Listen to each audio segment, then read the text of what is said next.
toutes et à tous, bienvenue pour ce 9e épisode de la 8e saison de Cold Facts. C'est un épisode incroyable puisque on a suivi la conférence de presse à Ambry. On a appris que Duka et Chereda s'étaient retirés. L'équipe est confiée pour l'instant à Eric Landry et René Matt.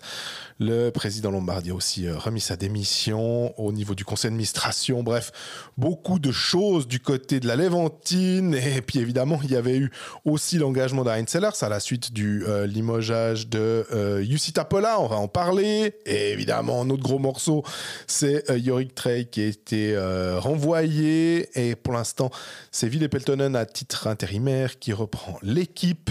Ce qui nous permet aussi, parmi toutes ces histoires, de répondre à vos multiples questions. Beaucoup sur Lausanne, sur Genève, forcément, sur Fribourg. Mais il y en a aussi sur Bienne et sur Ajoie, sans oublier les paris sportifs et ce qui nous a fait mousser.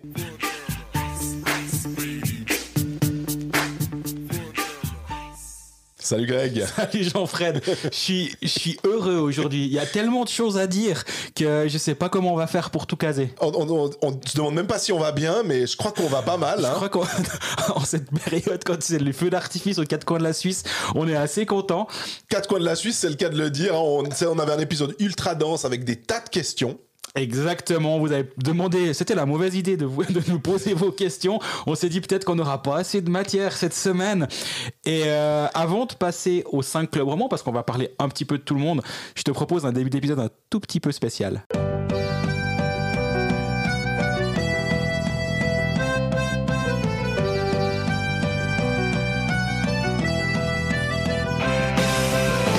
On va pas faire l'accent italien, mais les connaisseurs ont reconnu le générique de The Office, la version américaine. Les vrais savent que la version britannique est meilleure, mais bon, ma foi, sur ça j'y peux rien. Mais The Office, pour ceux qui connaissent pas, c'est une série mythique avec des plans gênants du début à la fin, surtout la version UK, donc avec Ricky Gervais. Et ce matin, mercredi matin, on a repoussé le début de l'enregistrement de cet épisode parce qu'on a bien senti que ça allait être le feu d'artifice au Tessin.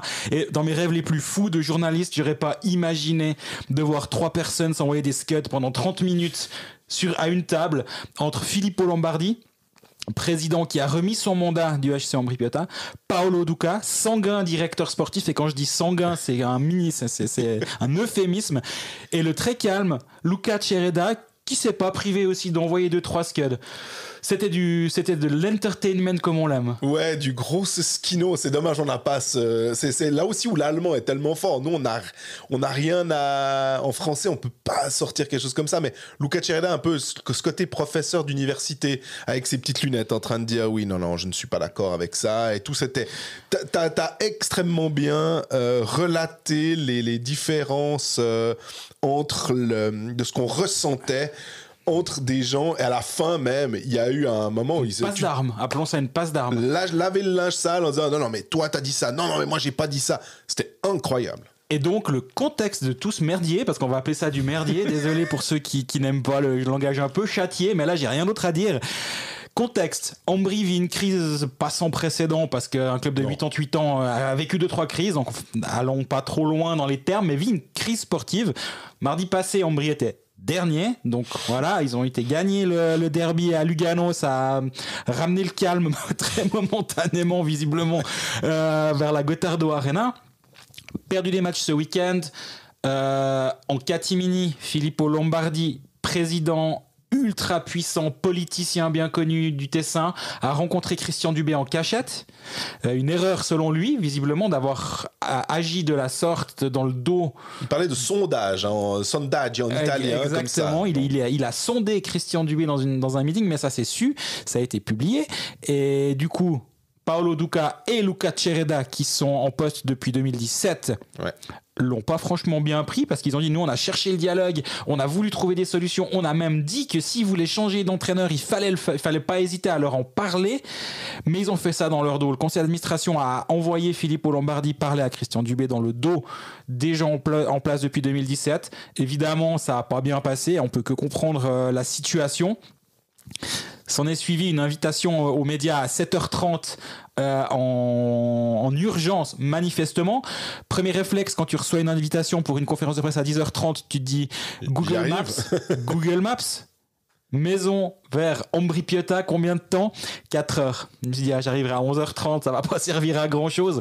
Petit message aux dirigeants d'Ambri, quand vous invitez les gens, faites en sorte qu'ils puissent venir, surtout quand c'est autant entertainant que ça. Mais voilà, ça c'est un petit détail mis à part. Malheureusement, grâce à Teleticino, on a des documents de ce moment de grâce, appelons-le ainsi. Et donc, au final, parce que c'est quand même ça la finalité du truc, le président Filippo Lombardi a fait acte de contrition, appelons ça comme ça. Pourtant, quand tu connais le puissant personnage, politicien connu, un homme fort au Tessin, qui se retrouve à se prendre la tête à deux mains avant la conférence de presse, à avoir la voix tremblotante.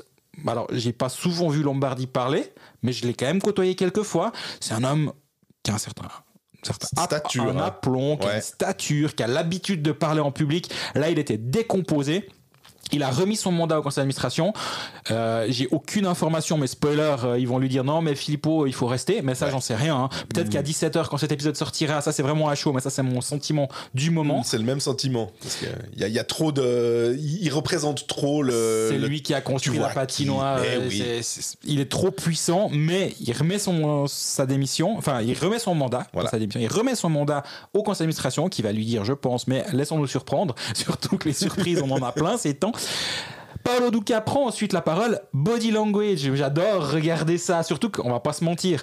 Je remercie Luca qui m'a fait une transcription quasi simultanée de ce qui est en train de se passer, parce que moi l'italien, à part aller commander deux trucs dans un restaurant, je sers pas à grand chose. Là, je me suis bien concentré sur le body language des gens, parce que je comprenais de temps en temps, moi, Domenica, Squadra, j'étais là, dimanche l'équipe, enfin super. Duolingo d'ici, il va falloir que je m'y mette un peu, parce que là j'étais un peu à la bourre. Paolo Duca, qui n'a pas regardé une seule fois Filippo Lombardi durant tout son statement initial, visage fermé, il regardait à droite, en bas, il était marqué, il prend le micro, et là malheureusement Paolo Duca, on en a déjà parlé à ce micro, c'est quelqu'un qui est hyper sanguin. Pendant le Covid, quand il y avait personne dans la patinoire hormis 4 journalistes et 20 joueurs de chaque côté, on entendait plus hurler Paolo Duca dans la Valachia quand on avait la chance d'être dans la patinoire, nous, et que personne n'était là, hurler sur les arbitres. Enfin, c'est quelqu'un d'ultra sanguin, donc évidemment de le mettre sur le podium avec Lombardi dans ce contexte là, tu sais que ça va pas bien se passer. C'est que à Ambri, c'est aussi le résultat d'une telle habitude entre tous ces gens. Ces trois personnes-là, ils font partie des meubles. Et quand tu veux que ton équipe ait une connotation léventine à mort, qu'elle représente tes valeurs ou ce que tu estimes être tes valeurs, j'ai l'impression que si Inti Pestoni il décide de se tirer, ils vont lui trouver un truc dans le club, il fera quelque chose parce que c'est Inti Pestoni. Head of Inti Pestoni ou responsable du département de toutes les personnes s'appelant Inti Pestoni à Ambri. Il y a un petit côté avec Fribourg, on peut ressentir un peu ce même attachement quand tu as des personnalités.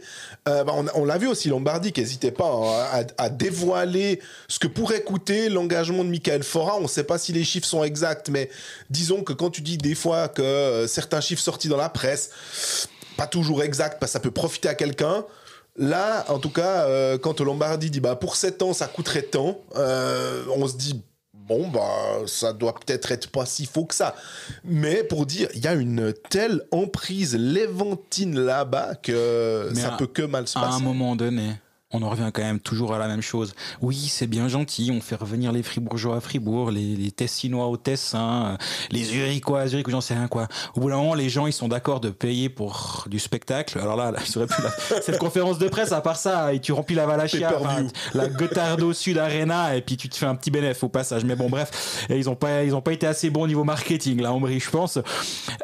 Mais à un moment donné, tu veux des résultats. Et ça fait quand même depuis 2019 qu'Ambri n'a pas joué les playoffs. Ça fait depuis 2019, il y a eu une 8e place éliminée lors du play-in contre Lausanne. Derrière, c'est des 10, 11 et 12e places. Là, actuellement, Ambri est 13e. Alors, mieux que la semaine passée, vu qu'ils étaient 14e. Mais à un moment donné, le budget augmente, les infrastructures augmentent. Il y a une nouvelle patinoire. t'as plus de moyens et t'as pas de meilleurs résultats. Donc oui, ils sont Léventins, oui, ils habitaient là, ils disent bonjour à tout le monde quand ils arrivent parce qu'ils connaissent tous les habitants de Ambry et de Piota réunis. Et de Quito. Et tout là-bas. Ouais, mais à un moment, je comprends aussi que le directoire cherche ailleurs quelque chose.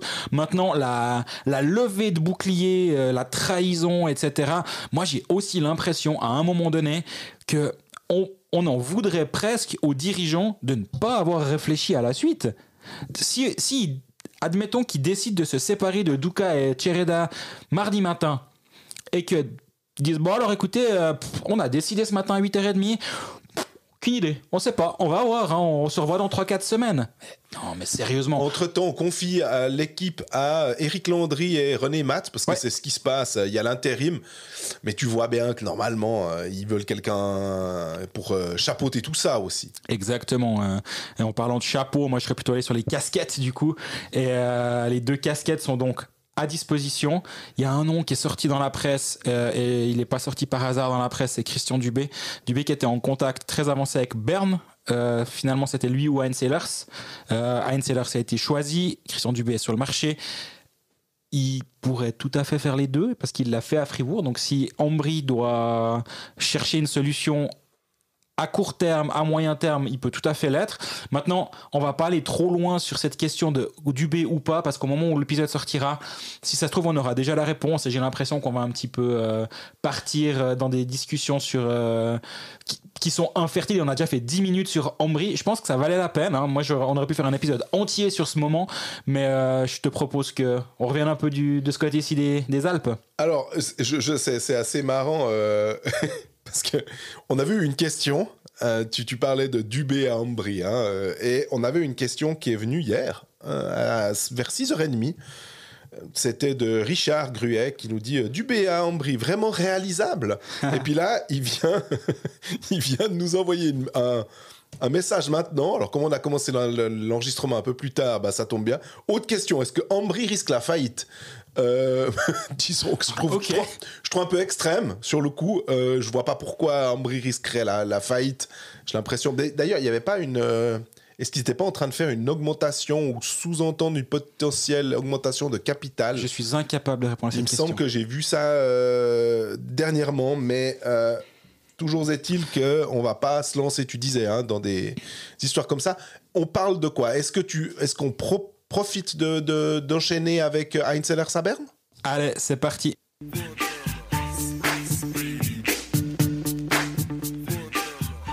Bon, il y a beaucoup de choses qui nous ont fait mousser cette semaine, donc on va essayer d'être bref sur le passage qui nous intéresse.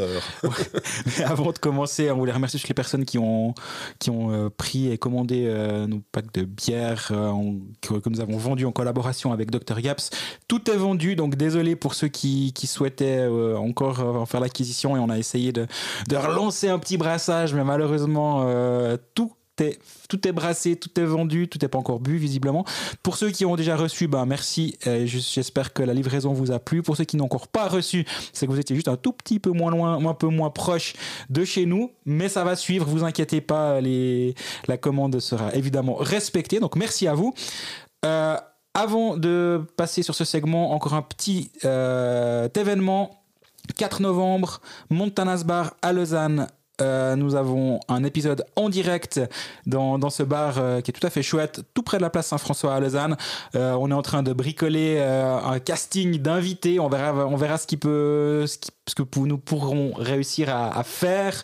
Toujours est-il qu'il y a des places limitées. Environ une 80 de places. On a l'impression que ça devrait le faire, mais voilà, on a déjà reçu des demandes spontanées d'inscription, donc on en a déjà plus d'une dizaine. Ça peut partir assez vite. En même temps, je veux pas non plus la jouer, on va être sold out, hein, mais on va mettre un Google Form en place pour que vous puissiez vous inscrire, parce qu'on a vraiment envie que les gens qui viennent d'ailleurs puissent être sûrs de rentrer dans l'endroit qui, comme tout établissement public, a une jauge maximale. Donc on n'a pas envie que certains d'entre vous se retrouvent en rade au centre de Lausanne, surtout pour ceux qui viennent d'un petit peu loin. Donc on va mettre le Google Form en place, ce sera sur nos réseaux sociaux, donc merci de vous inscrire. Ce sera possible de venir de manière spontanée aussi, mais on ne peut pas vraiment garantir du coup à ce moment-là l'entrée dans le lieu. Donc voilà, mais ce qui nous a fait mousser, au-delà de Ambry Piotta, ça c'était dans la partie du début de l'épisode qui est disponible sur Spotify pour ceux qui n'écoutent que sur Instagram, c'est le CP Bern avec l'engagement de Heinz Ehlers. On veut du spectacle, on engage Heinz Ehlers. Ouais, mais ça, tu fais exprès de lancer comme ça. Complètement exprès. Parce que mais c'est drôle, hein, c'est exactement ce qu'on a eu comme réaction à la suite de cet engagement-là. Les gens qui se souviennent de Heinz Ehlers, on va dire période... la dernière période en National League, c'est-à-dire avec Lausanne et avec Langnau. Exact. Excusez-nous, mais moi je trouve plutôt que Heinz Ehlers, il a fait ce qu'il a pu avec ce qu'il avait, et quand on te confie un club qui est promu en National League, tu vas pas commencer à partir la fleur au fusil, sinon tu vas te ramasser. Le but c'était d'arracher de pas être relégué déjà, on va dire. Et en mieux, il avait même arraché les playoffs pour sa première année avec Lausanne. Et puis avec Langnau, la même chose. C'était c'est le gars qui est capable de faire en sorte que ton défenseur un peu mid de National League, il arrive à en faire un gars où tu te dis mais il est bon lui. Moi, c'est ça, Heinz Ehlers. Mais exactement. Puis il faut pas oublier qu'Heinz Ehlers c'était à Lausanne et Langnau à des périodes où c'était des équipes qui étaient un petit peu limitées, on va dire offensivement. À un moment, si tu engages 10 peintres en bâtiment, tu fais pas la chapelle Sixtine. Donc, il a fait ce qu'il a pu avec ce qu'il avait en main, à savoir. Ce qui était plutôt pas mal. Ce qui était plutôt pas mal parce qu'il a amené Langnau en playoff, il a amené Lausanne en playoff avec des équipes honnêtement pas talentueuses. Mais par contre, oublions pas, quand il était coach de Langenthal, ça remonte. Évidemment, le hockey a changé depuis, certes, mais il avait la meilleure attaque de la ligue à Langenthal. Il avait Jeff Campbell comme attaquant, Kelly et Campbell, le duo mythique. Et puis Shannon aussi. Et Shannon, oui. Mythique de Langenthal. Il était capable de faire un peu de spectacle, donc je disais ça vraiment pour provoquer. Moi, je me réjouis de voir la présence de Heinz Ehlers, qui est aussi un homme avec un fort caractère. Pour voir ce qu'il est capable de faire de ce CP Bern qui va un peu nulle part depuis quelques années, et avec un général à la bande, comme disent les Alémaniques. Je pense que ça peut marcher. Hein. Et puis Viège, la saison passée, il fait quoi ? Il va perdre contre Ajoie au barrage. Exact. Donc en fait, il réussit à être premier de Swiss League et d'embêter un bon moment. D'embêter un bon moment à Ajoie. Donc là, il était à Bâle, parce que c'était un peu flou. Il voulait rentrer en Danemark, puis finalement, il a quand même accepté de venir comme assistant d'Eric Himmelfarb. Je suis pas fiscaliste ni spécialiste en retraite, pension, 2e et 3e pilier, mais je pense que si on regarde un petit peu son âge, on regarde un petit peu les années de passé en Suisse, et on se dit peut-être qu'il a encore besoin de rester un tout petit peu en Suisse, monsieur Ehlers. Je suis pas spécialiste, je pense que je vais me faire taper sur les doigts par les spécialistes de ce domaine. On va revenir à notre spécialité, à savoir le hockey sur glace, mais je pense qu'il y a une raison, et je pense aussi, c'est pour ça que je le dis quand même, il y a aussi une raison pour laquelle c'est un bon candidat, c'est qu'il aura peut-être pas d'ambition de rester au-delà de cette fin de saison, ce qui permet à Bern de réfléchir et de sonder le marché, de trouver son prochain coach sans devoir mettre en place quelqu'un qui va vouloir rester ou pas et mettre des situations un petit peu floues comme à d'autres endroits, ce qui va nous faire des belles transitions, tu vas voir, pour la suite de cet épisode.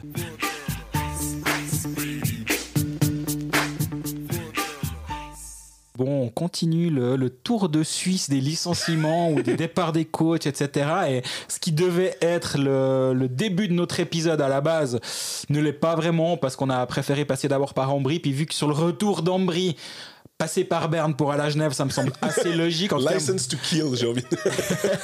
On passe par Berne, on s'occupe du cas Heinz Ehlers, et derrière, on arrive à Genève. Genève qui prend 8-0 à Bienne après avoir perdu 5-1 à la maison contre Lugano. 2 défaites depuis notre dernier épisode, une équipe qui allait nulle part. Visiblement, le directoire en a eu conscience. En même temps, si tu vois le match de dimanche, c'est difficile de ne pas en avoir conscience. Décision a été prise de se séparer de Yorick Trey dès le dimanche soir, via un tout petit communiqué sur le site qu'il a fallu. Alors après, il était sur les réseaux sociaux aussi, mais... C'était un peu en catimini, mais difficile de passer à côté d'une telle news quand même. Yorick Trey s'en va, et maintenant... C'est un petit peu le flou, mais le flou, c'est pas dit de manière péjorative, c'est un peu le wait and see, on va dire. Marc Gautis dit, bon, voilà, il m'a expliqué, il l'a expliqué aux journalistes, il n'y a pas qu'à moi d'ailleurs, qu'il était en attente, il voulait pas prendre une décision de manière précipitée. Il met Ville Peltonen à la bande, il a son assistant finlandais Pekka, on va en rester là, son nom de famille. Kangasalusta. Bravo. Je me suis rappelé des pécalistes. Et Allard. Pierre Allard, qui sont là, c'est des entraîneurs qui sont respectés, qui a eu 2 head coach, il y a Allard qui a une longue expérience. C'est un staff qui est complètement apte à reprendre le poste s'il le faut. Mais Gauchi a dit, ben voilà, on verra, on attend, on se laisse aussi un peu de temps pour réagir. Ce qui me fait un peu me dire, j'en parlais du côté d'Ambry Piotta, il n'a pas appris dimanche soir qu'il se séparait de Yorick Trey, donc je suis aussi surpris qu'il n'y ait pas eu un plan en place un peu plus clair, on va dire, à ce moment-là. Mais en même temps, moi, quand un dirigeant me parle très franchement, du moins c'est le sentiment que j'ai eu, et me dit, ben voilà, voilà comment on a réfléchi, voilà pourquoi on fait ça. Et derrière, ils vont prendre le temps de réfléchir. Moi, je suis pas choqué, disons. Je comprends qu'on puisse trouver ça un peu flou artistique, mais en même temps, d'avoir quelqu'un qui t'explique vraiment sa manière de penser, il aurait très bien pu lundi nous dire j'en sais rien, vous verrez bien, on communiquera en temps voulu. Il l'a pas fait, il a dit voilà, ça va se passer comme ci, comme ça cette semaine. Peut-être que je vais continuer, peut-être pas. Moi, je trouve ça assez louable, honnêtement. Moi, Ville Peltonen, j'aimerais bien savoir si Peltonen en suisse allemand, ça se traduit par Leuenberger. Parce que si il arrive à faire une Leuenberger, donc Lars, ce que le coach a réussi à faire avec Fribourg la saison passée après Patémon, ce serait tout à fait OK pour Genève. Maintenant, c'est aussi pour dire que le foin qu'il y avait à Fribourg, on en a quand même relativement parlé la saison passée, même avant qu'il y ait tout ça, en disant Roger Rönnberg arrive dans une année, oh là là, on se demande comment ça va se passer. Et puis là, maintenant, c'est potentiellement Sam Allam peut venir dans une année. J'allais y venir. Hein? En fait, à Fribourg, c'était le foin, mais c'était un foin qui était dans la grange, on va dire.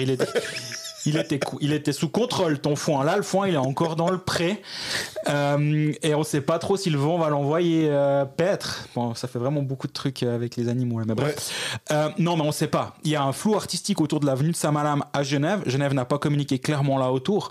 Donc, à un moment, il y a moins cette notion. On met Lars Rönnberger qui sera l'assistant pour Roger Rönnberg pour 3 ans. Donc, Rönnberg, qui a passé sûrement plus de temps, ou au moins autant de temps à voir Gotteron l'année passée que Frölunda, a pu mettre les choses en place à distance avec Leuenberger qui était une sorte de bras armé de Rönnberg, mettre en place le système. Tu mets en place quelqu'un qui va avoir un pouvoir plus tard. Ouais. Là, si tu mets Peltonen mais qui sera pas l'assistant de Sam Allam, ça va pas aller. Ouais. Est-ce que, mais c'est là où j'en sais rien, on est obligé de spéculer parce qu'on n'a pas d'informations autres que ce qui est sorti, c'est que Sam Allam devrait être le coach. Mais en même temps, moi j'entends blanc et noir depuis 6 mois là autour. J'ai tendance à croire que c'est fait. Qu'on soit clair. Mais si ça avait été fait, je l'aurais écrit sur Blick.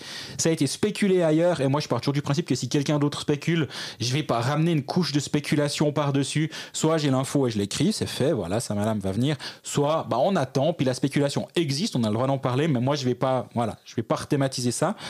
Donc oui, c'est une vraie option que Allam vienne. Qui sera son assistant ?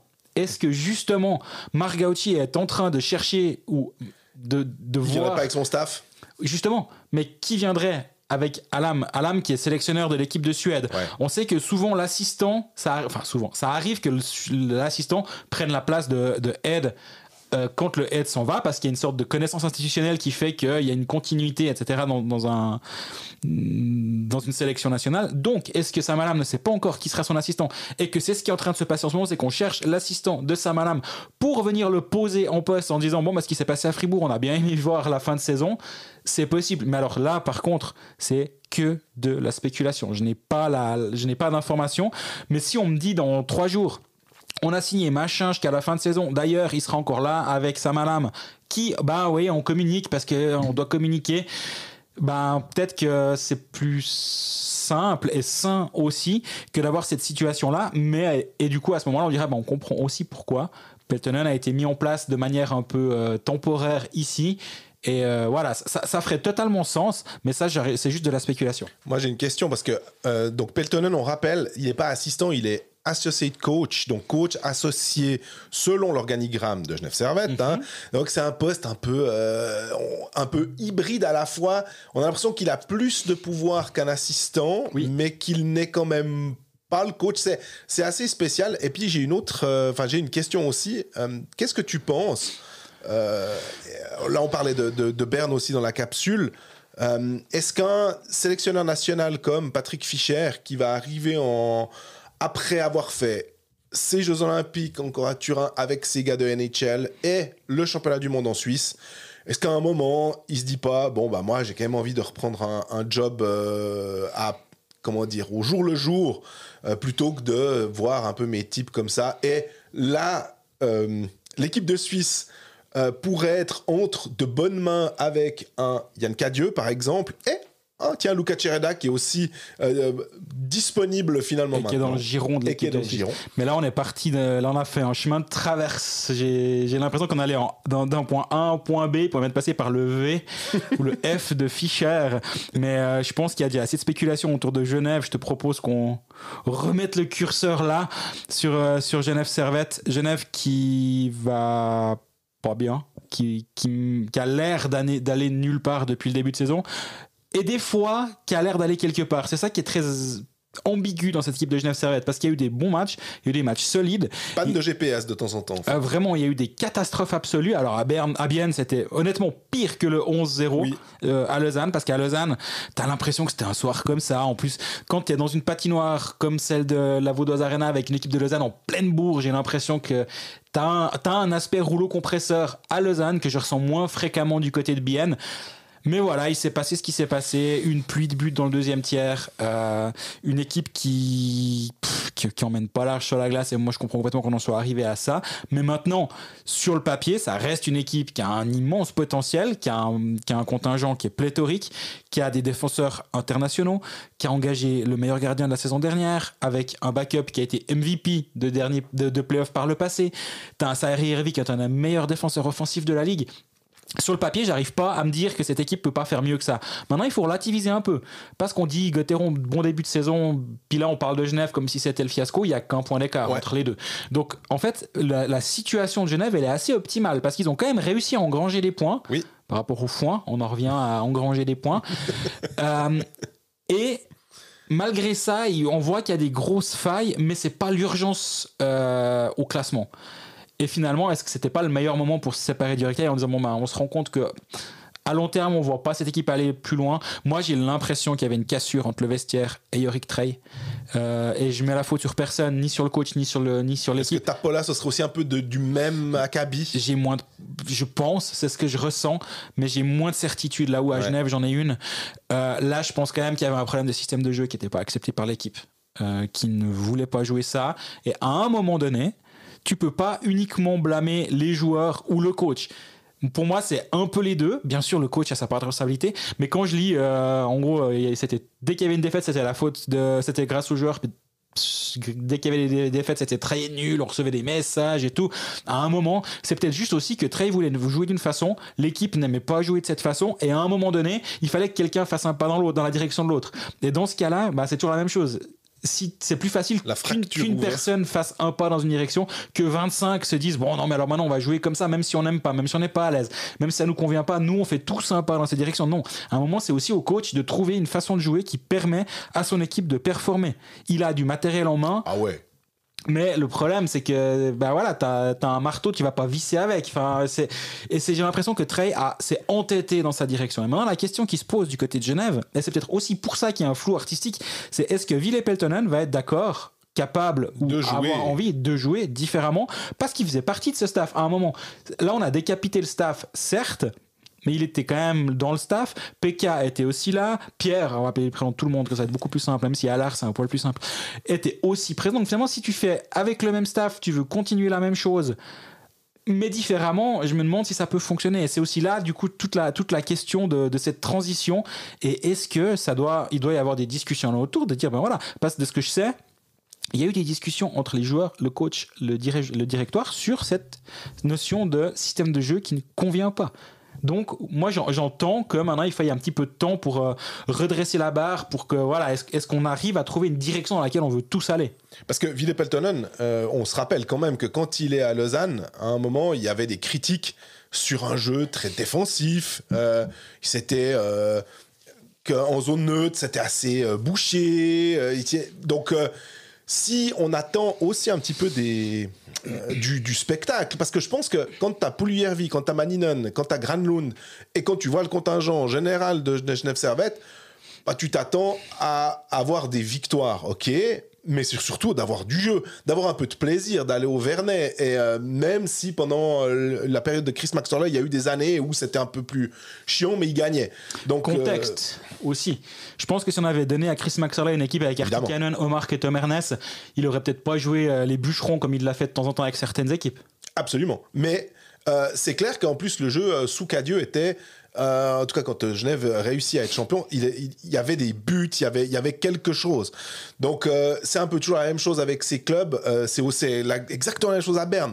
Berne, il faut que tu gagnes, d'accord, mais il faut aussi gagner d'une certaine manière, de montrer un peu l'ADN bernois.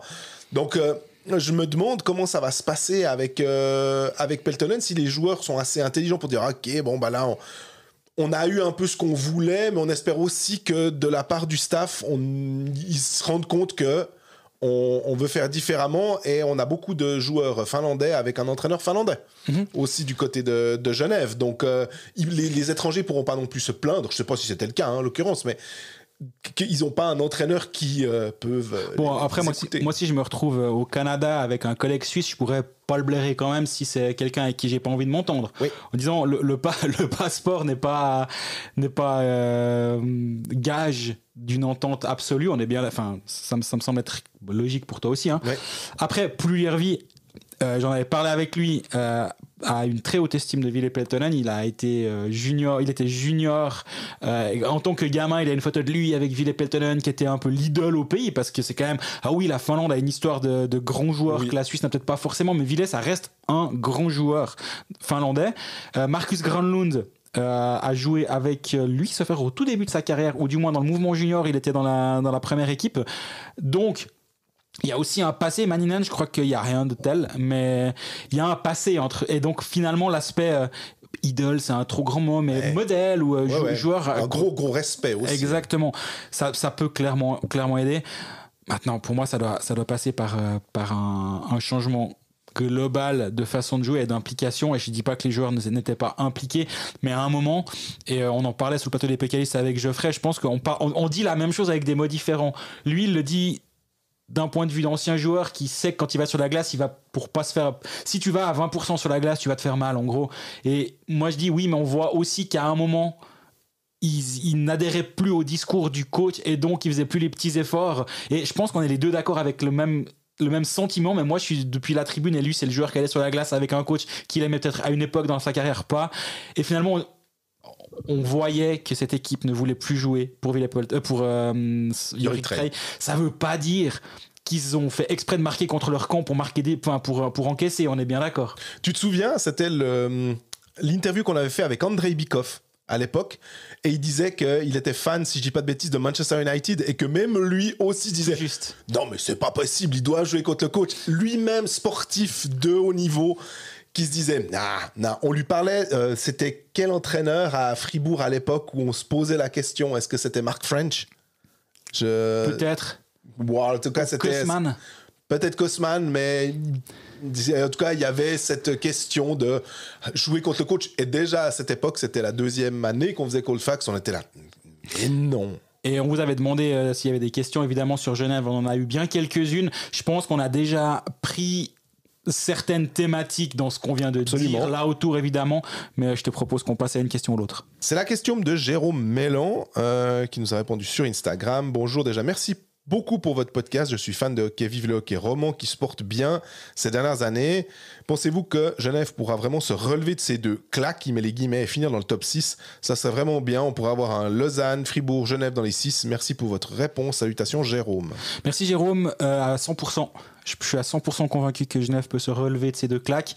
Ils l'ont déjà fait une fois, après le match contre Lausanne. Derrière, ils enchaînent les victoires, ça s'est passé un petit peu mieux. Et là, je me demande justement s'il n'y avait pas aussi un aspect un peu d'orgueil, de types qui sont pris 11-0, puis que tu aies envie ou non de jouer, tu joues pas pour ton coach, tu joues pas pour ton chèque en fin de mois, tu joues un peu pour dire attends, moi en tant qu'humain, en tant que sportif professionnel, je peux pas accepter ce qui vient de se passer, et donc tu y vas un petit peu à la hargne, mais c'est un petit peu le petit coup de boost comme ça, et puis ils sont retombés dans leur travers un petit peu plus tard. Là, si une direction claire se prend, si ça parle le même langage entre derrière le banc et devant le banc, Moi, je suis convaincu que cette équipe a une place dans le top 6, peut avoir une place dans le top 6. D'ailleurs, bon, on le disait, ils sont 7e à un point du top 6, donc clairement. Et effectivement, si on peut avoir 3 romans dans le top 6, ce serait une bonne chose, avec Lausanne qui est quand même prédestiné à être top 4. Donc, avoir un match 1 à la maison, s'ils sont 3 ou 4, on pourrait même avoir un derby roman en quart de finale. Disons que c'est pas les affrontements que je préfère historiquement, parce que c'est des moments un peu pénibles pour les journalistes, parce que de toute façon, t'es pour un ou l'autre. Je pencherai pour les arbitres cette année. On espère qu'ils seront bons. Mais toujours est-il que si on peut avoir 3 romans dans le top 6, pour nous c'est génial, parce qu'on a du contenu, on a des choses à raconter, on a des histoires positives à raconter. Dans l'absolu, bien sûr, en tant que journaliste, quand il se passe des choses comme il vient de se passer du côté d'Ambry, c'est un régal. Je pense que c'est vraiment l'entertainment, tu disais. Hein, mais à un moment donné, on est aussi là pour raconter des histoires chouettes, de parler à des gens qui sont contents de nous parler à la fin d'un match parce qu'ils viennent de gagner. Donc aussi d'un point de vue purement humain, ça serait chouette. Donc oui, moi je suis convaincu déjà rien que sur le papier que cette équipe vaut mieux que la 7e place. Je les avais mis, je crois, dans le top 4 avant la saison, sauf erreur 3e.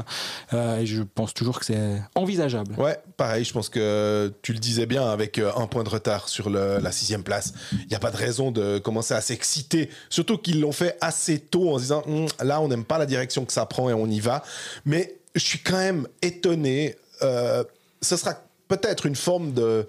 Je sais pas si c'est une forme de record, mais une claque, je peux comprendre, parce qu'on a les grandes théories des gars qui nous disent après, et là je dis Yorick Trey, Noah Rod, après le 11-0, plus jamais ça, non. Moi je leur pose la question, je dis mais est-ce que c'est le genre de truc que vous affichez dans le vestiaire en disant ça on ne veut plus voir? Ils n'ont pas dit oui, c'est ce qu'on va faire, mais en tout cas, on ne veut pas ça.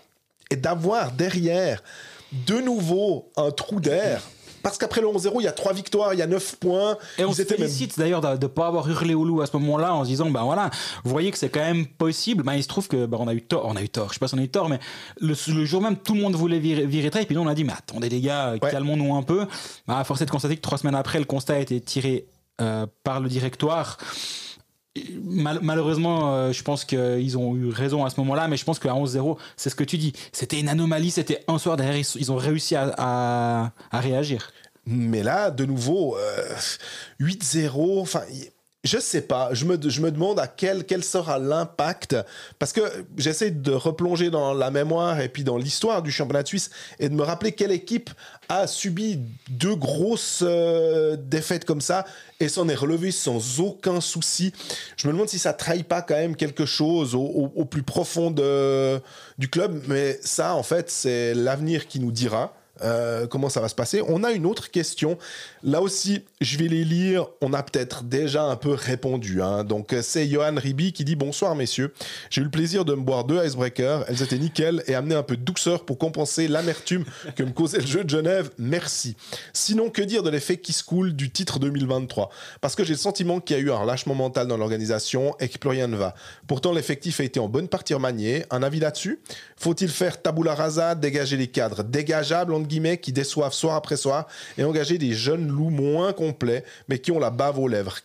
Qu'est-ce que le marché ultra concurrentiel peut permettre et surtout qui signera actuellement à Genève alors que 60 km à l'est il existe un club nettement plus attractif dans l'état actuel? Merci pour votre éventuel retour et pour vos excellents épisodes. Merci Johan, c'est moi qui me suis chargé de la livraison chez lui. Je viens d'aller regarder l'adresse et effectivement il était malheureusement pas présent, ça m'aurait fait plaisir de lui livrer le carton en main propre, mais effectivement le constat il est juste. Au niveau des installations, si tu dois choisir où tu vas en Suisse romande actuellement, ben tu vas pas là-bas.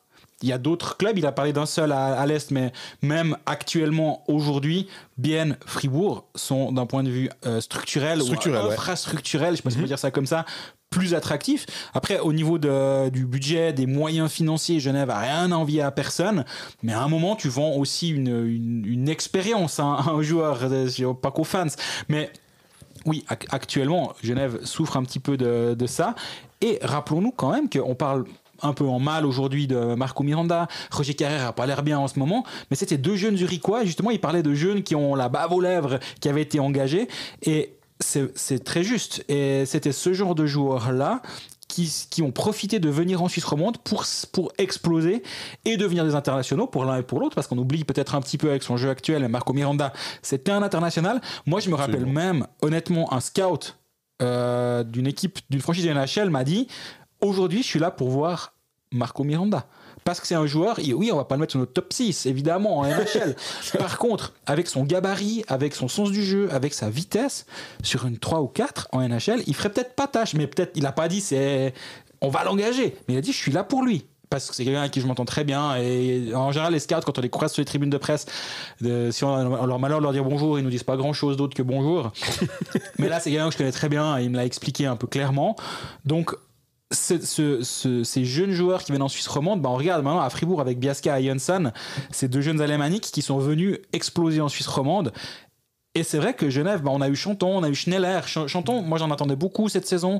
Ça prend son temps. Schneller, pareil.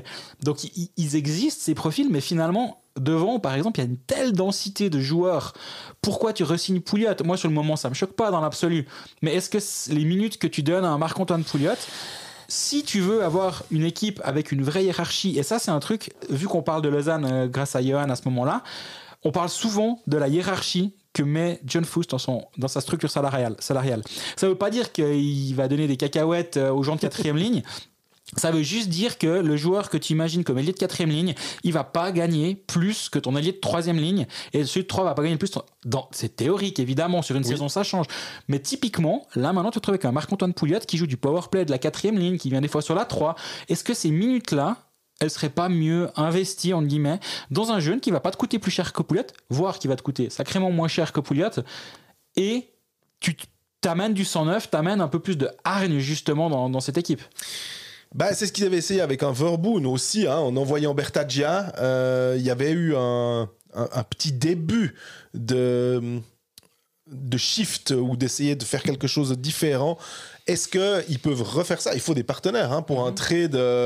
Parce que, je ne sais plus, quelqu'un nous a posé la question aussi de savoir s'il y avait des échanges, est-ce qu'il ne pourrait pas y avoir un petit peu plus pour, finalement, quand on a ces équipes qui connaissent un peu toutes, un souci à lui, là il manque peut-être quelque chose en défense, là ils ont un peu trop d'attaquants, on l'a vu avec qu'est-ce qu'on va dire, Gaël Christ d'une certaine manière, qui prête, et on sait que le championnat de Suisse ils sont assez friands de ces changements en milieu de saison, en début de saison. Oui, puis on avait une autre question sur Facebook de Christian Horner.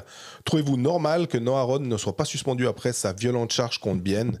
Merci beaucoup pour vos podcasts. Et puis il y a Cédric Gerber qui lui répond, il fait l'objet d'une enquête à suivre. Exact. Alors l'enquête est terminée. La pénalité de match contre Noah Rod a été maintenue par le juge unique contre l'avis du PSO, et c'est égal safety au passage, qui lui disait en gros full body contact, pas de charge à la tête. Pas de charge à la tête. J'ai accès à toutes les images à disposition. Le doute a profité à l'accusé. Sur les images qu'on a tous vues, à savoir l'image sur laquelle les arbitres ont décidé de donner match, et je leur jette pas la pierre du tout, parce que je pense qu'on peut soupçonner une charge à la tête. Il y a 6-0, 54e minute. Cette charge, moi je me dis, est-ce qu'il doit vraiment aller la faire ? Mais après on me dira, ouais mais bon, il veut pas arrêter de jouer, passer à 6-0. J'entends les deux côtés de l'histoire, on va dire. Charge très haute, il se fait pas petit, on va dire ça comme ça, et il touche très haut. Moi je vois le casque gicler, c'est quand même ça qui me fait me dire, ouais, s'il touche d'abord le corps, le casque il s'envole pas comme ça. Après j'ai pas été regarder comment était attaché le casque de Linus Ullström. Derrière je vais voir toutes les images. Le problème c'est que dans la caméra, on va dire la corner, donc celle il y a quelqu'un devant, mais... il y a un joueur qui passe à cet endroit-là au moment-là, donc Noah Rod il pourra en tout cas envoyer une boîte de chocolat, j'ai pas vu qui c'était, au joueur qui passe devant, parce qu'on ne voit pas. Celle de derrière le but, on ne voit pas non plus, il est juste dans une sorte d'angle mort, et donc on n'a pas d'autre image que celle qui a été diffusée. Et le problème, c'est que sur cette image-là, si t'enlèves, on reparlera d'ailleurs d'images et de lunettes d'une couleur, on va dire ça comme ça, si t'enlèves les lunettes de couleur, est-ce que vraiment t'es persuadé qu'il touche la tête en premier ? Moi, je le suis pas. Non, je suis pas. Moi, je pense que oui, je le soupçonne, ouais. Mais il faut pouvoir avoir une preuve pour suspendre un joueur.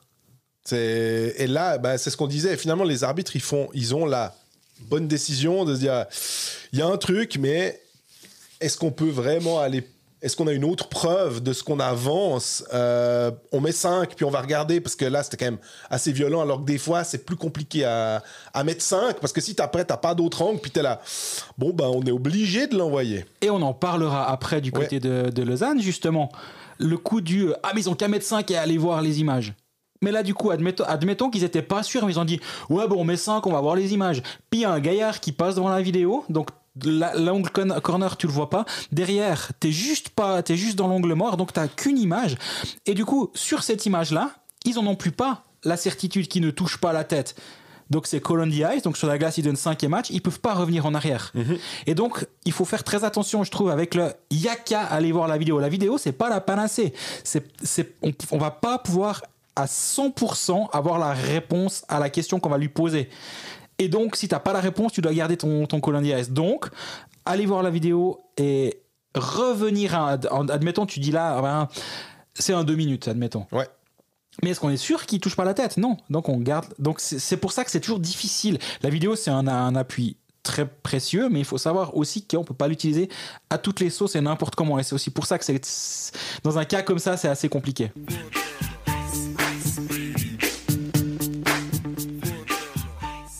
On passe à une section lausannoise, c'est aussi un enchaînement qui nous semble assez logique. Si on reprend la semaine lausannoise, en tout cas la fin de leur gros périple avec plein de matchs en très peu de jours. C'était quoi, 5 en 7? 5 en 7, ouais. Et c'est terminé par 2 défaites, totalement acceptables dans le sens, une défaite à Zug. Zug allait bien finir par se relever. Et puis un gros match à domicile contre Zurich, remake des 2 dernières finales. Tu sentais que Zurich aussi était en phase ascendante et qu'ils n'étaient pas venus pour rigoler et ils se sont imposés 3-1. Et on va dire que la grosse... Il y a eu 2 charges qui ont fait parler, parce que c'est la blessure d'Antti Suomela sur un contact avec Yannick Weber, et puis c'est le pétage de plomb de Drake Caggiula sur Chris Baltisberger, qui lui a valu finalement une amende de 2500 francs et un match de suspension. Exactement. Et on peut revenir, on parlait de... Juste sur les 5 matchs en 7 jours, moi je suis beaucoup plus rassuré par le match de Lausanne contre Zurich que les 2 victoires contre Ajoa et Cloton, qui étaient franchement des matchs pénibles, mais justement... Circonstances, 5 matchs en 7 jours, tu peux que comprendre la manière finalement qu'elles sont un petit peu difficile d'élever le niveau de son jeu contre Cloton quand tu mènes vite 2-0. Puis derrière, tu dis ouais, mais attends, on joue encore les 2 Z, la Zurich et Zug, ou Zug et Zurich ce week-end. Lever le pied, c'est malheureusement inévitable et humain. Mais globalement, cette semaine, Lausanne, donc avec ses 5 matchs, on fait 3 victoires, 9 points, 2 défaites. C'est un bilan, je pense qu'au début de la semaine, même si tout le monde veut gagner tous les matchs, c'est un bilan qui est complètement acceptable, comme tu l'as dit. Et oui, il y a eu ces 2 actions. Je pense que Caggiula, on peut passer très vite dessus. Il va foutre sa canne à travers la tronche de Chris Baltisberger. La question, c'est est-ce que c'est consécutif aux arbitres? Moi, j'aime pas trop, parce que de se dire le match a été pourri, ou en tout cas qu'ils n'ont pas su tenir leur match, et que ça découle. Ils se sont beaucoup frottés. On avait l'impression d'avoir un match. C'était plus qu'un match du mois d'octobre, ou du mois d'octobre. C'était plus que septembre. Je sais plus. C'était plus qu'un match du début de saison. Ça va trop vite, on s'en sort plus. C'était plus qu'un match du début de saison. Clairement, il y avait autre chose. Il y avait, c'est la rivalité des 2 derniers finalistes. Tu veux Zurich, qui devait aussi à un moment avoir son vrai gros match de référence. S'ils vont se prendre une casquette à Lausanne, les questions auraient commencé à être posées, on va dire, du côté de Zurich. Là, c'est pas le cas. Ils ont fait les choses bien. En termes de jeu. Et oui, c'était un match rugueux. Est-ce que les arbitres ont été bons? Clairement pas forcément, on va dire. Je pense que c'est dit, mais c'était un match où tu dois avoir un niveau d'arbitrage élevé aussi, et j'ai pas l'impression qu'ils ont bien tenu leur match, c'est vrai. Maintenant, est-ce que Caggiula, avec son expérience, doit aller faire ça? Non. parce qu'encore une fois, ça reste un match début de saison, il n'y a aucun enjeu, entre guillemets, autre que la fierté, on va dire. Ouais. Surtout pour Lausanne, qui fait un excellent début de saison, ils le perdent, on vient pas là derrière à dire « Oula, est-ce que c'est la crise à Lausanne ?» Non, l'enjeu, c'est la fierté, et en plus, KJ, il n'a pas joué de finale, donc en plus, il n'y a même pas un contentieux, on peut pas dire qu'il s'est... Exactement. Il s'est fait bourrer par Baltisberger toute la finale l'année dernière, et puis il s'est dit « Machin, je vais me le faire au premier match. » Non, il n'y a rien de tout ça. Donc... il doit pas faire ça, c'est un joueur expérimenté. Imagine qu'il fasse ça sur un match décisif de play-off parce qu'il est pas capable de tenir ses nerfs. C'est quand même problématique. Là, il le fait sur un match du début de saison. Il doit pas du tout aller faire ça. Et surtout, c'est quelque chose qui se passe au jeu arrêté. Absolument. C'est pas un réflexe, c'est pas un coup de canne qui donne Stransky qui envoie un coup de hache sur l'avant-bras d'un joueur pour aller récupérer le puck. Non, il est arrêté, il a 1, 2, 3 secondes pour réfléchir à ce qu'il va faire. Ouais. À ce qu'il va faire. Et il va lui mettre la canne au milieu des dents. Ben oui, forcément, il doit être pénalisé derrière. Donc ça, il n'y a rien à dire pour moi. On a une question de... Weber, donc on n'en a pas parlé. Hein. Pardon ? Yannick Weber, on n'en a pas encore parlé. Oui, c'est juste, pardon. Ouais, parlons de... Je savais pas justement si c'était lié, pour ça que je t'interromps. Si c'est lié, j'avais pensé. C'est fort. Donc Alison qui nous dit bonjour à vous deux, c'est un plaisir de vous retrouver chaque semaine pour vos analyses. Petite question concernant le match Lausanne-Zurich de samedi. J'ai compris l'argumentation de Stéphane Rochette durant les highlights de ne pas donner 5 à Yannick Weber, de peur de ne pas avoir les images, mais j'avoue ne pas comprendre qu'il n'y ait pas eu d'ouverture d'enquête, sans parler de sanctions. Une enquête, ça aurait été pas mal, parce que contre Kajula, ils n'ont même pas attendu lundi. En parenthèse, le PSO travaille le dimanche, smiley qui se marre. Et je suis d'accord avec la sanction contre Drake, donc Kajula. Mais on ne va pas se mentir, si le geste de Weber avait été sanctionné, les esprits ne se seraient pas échauffés pareillement. Hâte d'avoir votre avis toujours impartial. Bonne semaine à vous deux. Merci Alison, c'est gentil de nous poser des questions et pour tes gentils mots. Alors, oui, le PSO bosse le samedi, bosse le dimanche. Ça, c'est pas trop un souci. Surtout... Honnêtement, l'enquête sur Drake Caggiula, s'ils sont payés à l'heure pour leur travail, les PSO, je pense pas que ça leur a pris 3 semaines, hein, parce que c'était d'une clarté absolue. Donc en gros, ils ont vu ça, ils ont dit bon ben check à la tête, catégorie 1, parce que c'est non plus pas, il est pas en train de lui arracher la tête. Exactement. Un match de suspension, on est tous d'accord, allez hop, emballer c'est pesé, ils ont sûrement un mail type pour ce genre de cas et c'est parti. Donc ça, je comprends que ça vienne tôt le lendemain, surtout quand souvent c'est communiqué le lendemain des actions, ce genre de choses, samedi ou dimanche compris, même les jours fériés j'imagine. Concernant Weber, moi je suis quand même embêté avec cette action, parce que je l'ai vraiment regardé des pellets de fois, et j'imagine que toi aussi. Il y a ce puck en chandelle, il se tourne et il arrive face à Suomela qui vient dans sa direction, lui va dans l'autre direction. Il y a un contact, clairement. Il le voit venir, je pense. Si on regarde depuis le deuxième ralenti, donc il n'y a pas besoin d'aller voir sur des programmes spéciaux, hein, le deuxième ralenti, l'angle, la corner, je vois la caméra qui n'a pas inculpé Noah Rudd, celle du coin là, on voit les genoux se toucher, mais on ne voit pas Yannick Weber faire un geste pour aller au genou en disant, surtout qu'il peut y rester lui aussi accessoirement. Moi c'est ça aussi. Il fait un geste en direction du genou et que c'est lui qui le sien tourne. C'était quoi, Bertie Glauser, hein, où on a eu le peur pour les deux finalement. Exactement. Et là, le problème c'est que pour moi c'est un contact, oui, comme il y en a 10 000 par match. Malheureusement, il n'y a pas 10 000 fois un joueur qui a le patin au sol et le genou qui tourne et derrière il reste sur le flanc et le poids sur sa jambe. Et derrière, il peut pas se relever et il se trouve qu'il est blessé à long terme. On y reviendra juste après. Donc, moi, j'arrive pas à voir ça comme un attentat de Weber prémédité sur Suomela. Si sur la glace, il met 2 minutes pour obstruction, je me dis, allez, fine. Ok, on peut vivre avec ça, il y a une obstruction, pourquoi pas. J'ai dit au pécaliste, il a rien fait pour l'éviter, mais en même temps, c'est un joueur qui va au contact. En même temps, son rôle en tant que défenseur, c'est des fois de pas éviter les attaquants. Donc, est-ce que c'est vraiment choquant de rien faire pour l'éviter? Pour moi, il sort pas le genou, c'est ce que je veux dire. Il y a pas d'action dirigé contre le genou. Donc malheureusement, le problème c'est on juge la conséquence. Je rigolais entre guillemets vu que c'est un sujet assez grave, mais on était sous le plateau des pécalistes, puis en marge, je disais, mais en fait, j'ai une question. Si c'est Weber qui reste au sol et qu'il y a les ligaments, est-ce qu'on lit cette scène différemment, et est-ce que les Zurichois disent ouais mais quand même c'est un scandale, Suomela il est en direction de Weber et il fait rien pour l'éviter, et c'est genou contre genou, regardez Weber, il est au sol. J'ai pas la réponse, et j'ai pas envie de faire. Mais c'est intéressant de se poser cette question. Mais si tu regardes juste la scène en faisant abstraction totale des couleurs, et des conséquences, surtout les couleurs. Alors moi, je fais confiance à nos auditeurs pour... Il y a quand même eu du Liga Mafia, forcément. Mais nos auditeurs, ils sont au-dessus de ça, je suis sûr. Oui. Mais je leur fais confiance pour dire, mais regardons juste cette scène en se disant, et si Suomela blesse Yannick Weber et que c'est lui qui est blessé, qu'est-ce qui se passe? Comment on réagit? Est-ce que vraiment, là, on dit, est-ce que c'est... malheureusement, c'est un contact, c'est fortuit, c'est malheureux. C'est vraiment le pire des scénarios possibles. Alors, pas le pire de John Foust, on y viendra dans 2 secondes.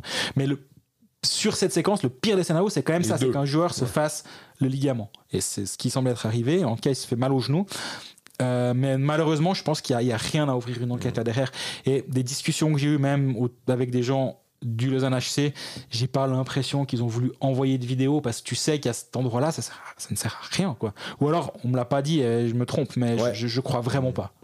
Et la question, alors je vais pas retrouver qui c'est, mais parce qu'il y en a plusieurs. Mais on finit juste sur Suomela ? Oui, c'était ça. Quel était le remplaçant ? Désolé, on s'est bien préparé. Il y avait Ambry, donc on n'a pas les transitions très haut. Pour notre jeu de transition, n'est pas très bon. Là. C'est Sébastien qui dit quel type il pourrait y avoir comme remplaçant de Suomela, parce que tu as sorti un article après avoir discuté avec John Foust où, en gros, tu disais c'est pas le pire, c'est sous-entendu fin de saison parce que ça aurait pu, ligament touché à ce moment-là. Tu le revois en septembre. Si tu fais les croisés, tu le vois en septembre. Ouais. Voilà, parce que en gros, entre 9 et 10 mois, et puis la saison est terminée. Donc, ça aurait pu être le ménisque, ça aurait été la même. Mais là, du coup, si c'est un ligament antérieur, alors là, on va pas partir trop dans les trucs médicaux, parce que là, on est de nouveau plus dans notre domaine de compétences. Mais visiblement, si c'est croisé au ménisque, on est mal. Si c'est pas le croisé ou le ménisque, là, c'est où ils sont justement en train, c'est pas encore clair exactement le degré de gravité de la blessure et justement de déchirure ou pas. Enfin voilà, là on n'est pas médecin et finalement peu importe. Tout ce qu'on sait de manière factuelle, c'est que ça se compte en mois, l'absence, mais en mois ça peut être 1 mois et puis il est de retour comme 3 mois et il est de retour en janvier-février. Mais je pense que ça va plus être vers janvier que novembre, on va être clair. Surtout qu'il va falloir revenir au jeu, voilà. Oui. Donc, je pense qu'on va pas le revoir avant la fin de l'année, mais ça c'est vraiment de la pure spéculation sur ce que je crois comprendre de la situation, ce qui veut dire que Lausanne a 6 étrangers valides sous contrat actuellement avec la Coupe d'Europe à jouer. D'ailleurs ce mercredi soir ils jouent contre Grenoble, on n'en parlera pas. Non, on verra si on en reparlera la semaine prochaine, mais voilà. Donc on a du côté de Lausanne 2 défenseurs, 4 attaquants valides. Est-ce qu'il faut engager un 5e attaquant étranger pour permettre d'avoir un tournus ? Peut-être, mais ça va aussi dépendre. Si Suomela est sur la glace le 2 janvier pour la reprise, est-ce que vraiment tu as besoin de 6 attaquants étrangers pour la fin de saison ? Ou est-ce que tu veux peut-être que c'est un petit peu trop ? Est-ce que vu que Lausanne a fait un excellent début de saison, a mis beaucoup de points en banque, est-ce que finalement tu peux te permettre de partir à 6, quitte à un soir tu as le droit de mettre Tchernik sur le banc en disant... Comme ils l'ont fait très bien à Ajoie, la gestion des énergies, elle est parfaite à Lausanne jusqu'à présent, mais parce qu'ils en ont 7. Ça aide. Mais à un moment, est-ce que tu as le droit de te dire, voilà, nous, parce qu'ils sont très bons sur la gestion justement des énergies des uns et des autres, de dire, voilà, on sent qu'il te faut un jour de repos. En plus, je pense qu'à Tchernik, quand on lui a dit, tu vas pas pour rentrer, mais tu peux quand même venir avec. Je sais pas s'il était là-bas. D'ailleurs, là, je fais vraiment ma sale langue. Mais je pense pas non plus qu'on lui a annoncé la pire nouvelle de sa journée. Donc, même si les joueurs ils veulent tout le temps jouer, on va pas se mentir, même si je sais qu'un joueur avait hésité à négocier dans son contrat un étranger de ne pas aller jouer à Porrentruy, je te jure que c'est vrai, mais ça n'a pas passé. Il a joué à Porrentruy cette saison-là. Voilà, donc, avec son équipe, pas jouer à Ajoie. Avec son équipe. Mais voilà, Lausanne est sur le marché, c'est le bon moment pour le marché. Ça veut pas dire qu'il y a des joueurs, ça veut pas dire qu'il y a pléthore de bons joueurs bon marché, on est bien d'accord. Par contre, il y a de bons joueurs, il y a des noms ronflants qui ont été passés au ballottage en NHL, qui ont passé le ballottage et qui sont donc maintenant volontaires pour venir en Europe visiblement, ou en KHL, parce qu'il y a de plus en plus de Nord-Américains qui learnent la KHL. Ouais, c'est le bon moment quand même pour Lausanne. On va dire, il n'y a jamais de bon moment pour perdre un joueur pour plusieurs mois, mais disons que entre aujourd'hui ou au lendemain de la date limite des transactions, qui est vers le 15 février, autant que ça se passe aujourd'hui. Pile pendant les jeux. Et je dis ça en ayant évidemment conscience que la blessure de Suomela, c'est grave, qu'il va revenir de loin. Il y a beaucoup de matchs. Moi, c'est ça aussi. Il y a beaucoup de matchs. C'est juste ça. Je trouve que tu as raison sur le fait que dire si c'est au mois de janvier, par exemple, parce que c'est une timeline qui est crédible. Mais si c'est fin janvier, par exemple, au mois de janvier, juste avant les Jeux. Après, il restera, en gros, une fois que les Jeux sont terminés, je crois, c'est quoi, 6 ou 7 matchs. Ça va vite. 8 maximum, je dirais. Hein, c'est entre 6 et 7. Ça veut dire que tu as 40, en tout cas 45 matchs qui sont faits. C'est finito la saison. Donc, quel type de joueur... Tu es John Foose, tu te mets dans sa peau, dans ses chaussures, avec son agenda et tout. Tu prends quel type ? Un type qui ressemble à Suomela, c'est-à-dire un centre où tu te dis, j'ai Rochette, j'ai Tcharnik, j'ai Kaoun. J'ai Fuchs, j'ai Jäger. J'en ai quand même déjà 5. J'en avais 6 avec Suomela. Donc, des gars qui peuvent le faire, c'est bon. Est-ce que je prends un ailier un peu buteur ? Est-ce que je prends un joueur ? Moi, je me dis, est-ce que tu prends un joueur avec une stature ? Un Michael Raffel bis. Il y avait une question justement de François Tournier qui disait qu'est-ce qui pourrait... C'est une belle transition. Qu'est-ce qui pourrait remplacer ? Est-ce qu'il faudrait aller chercher un Raffel ? Est-ce que ça manque ? C'est ce qu'on disait. Il y avait Oksanen qui a un rôle d'un peu plus, pas de déménageur, mais qui a une vraie stature. Les autres, c'est des petits joueurs techniques. Est-ce que tu reprends, si tu décides de changer, prendre un joueur technique étranger ou alors plutôt un type... L'idéalement un buteur, mais avec une plus grande morphologie. Alors, pour moi, la réponse, elle est très claire. Tu dois pas prendre un clone de Suomela si tu penses, et c'est qui va revenir, parce qu'après en play-off, en fait, tu fais pas collection des anti-Suomela. Alors même si je pense qu'il y a pire comme problème dans la vie que d'avoir 2 joueurs comme anti-Suomela, des centres buteurs, c'est pas quelque chose qui court les rues, mais je pense que tu dois prendre un joueur qui t'amène une dimension supplémentaire.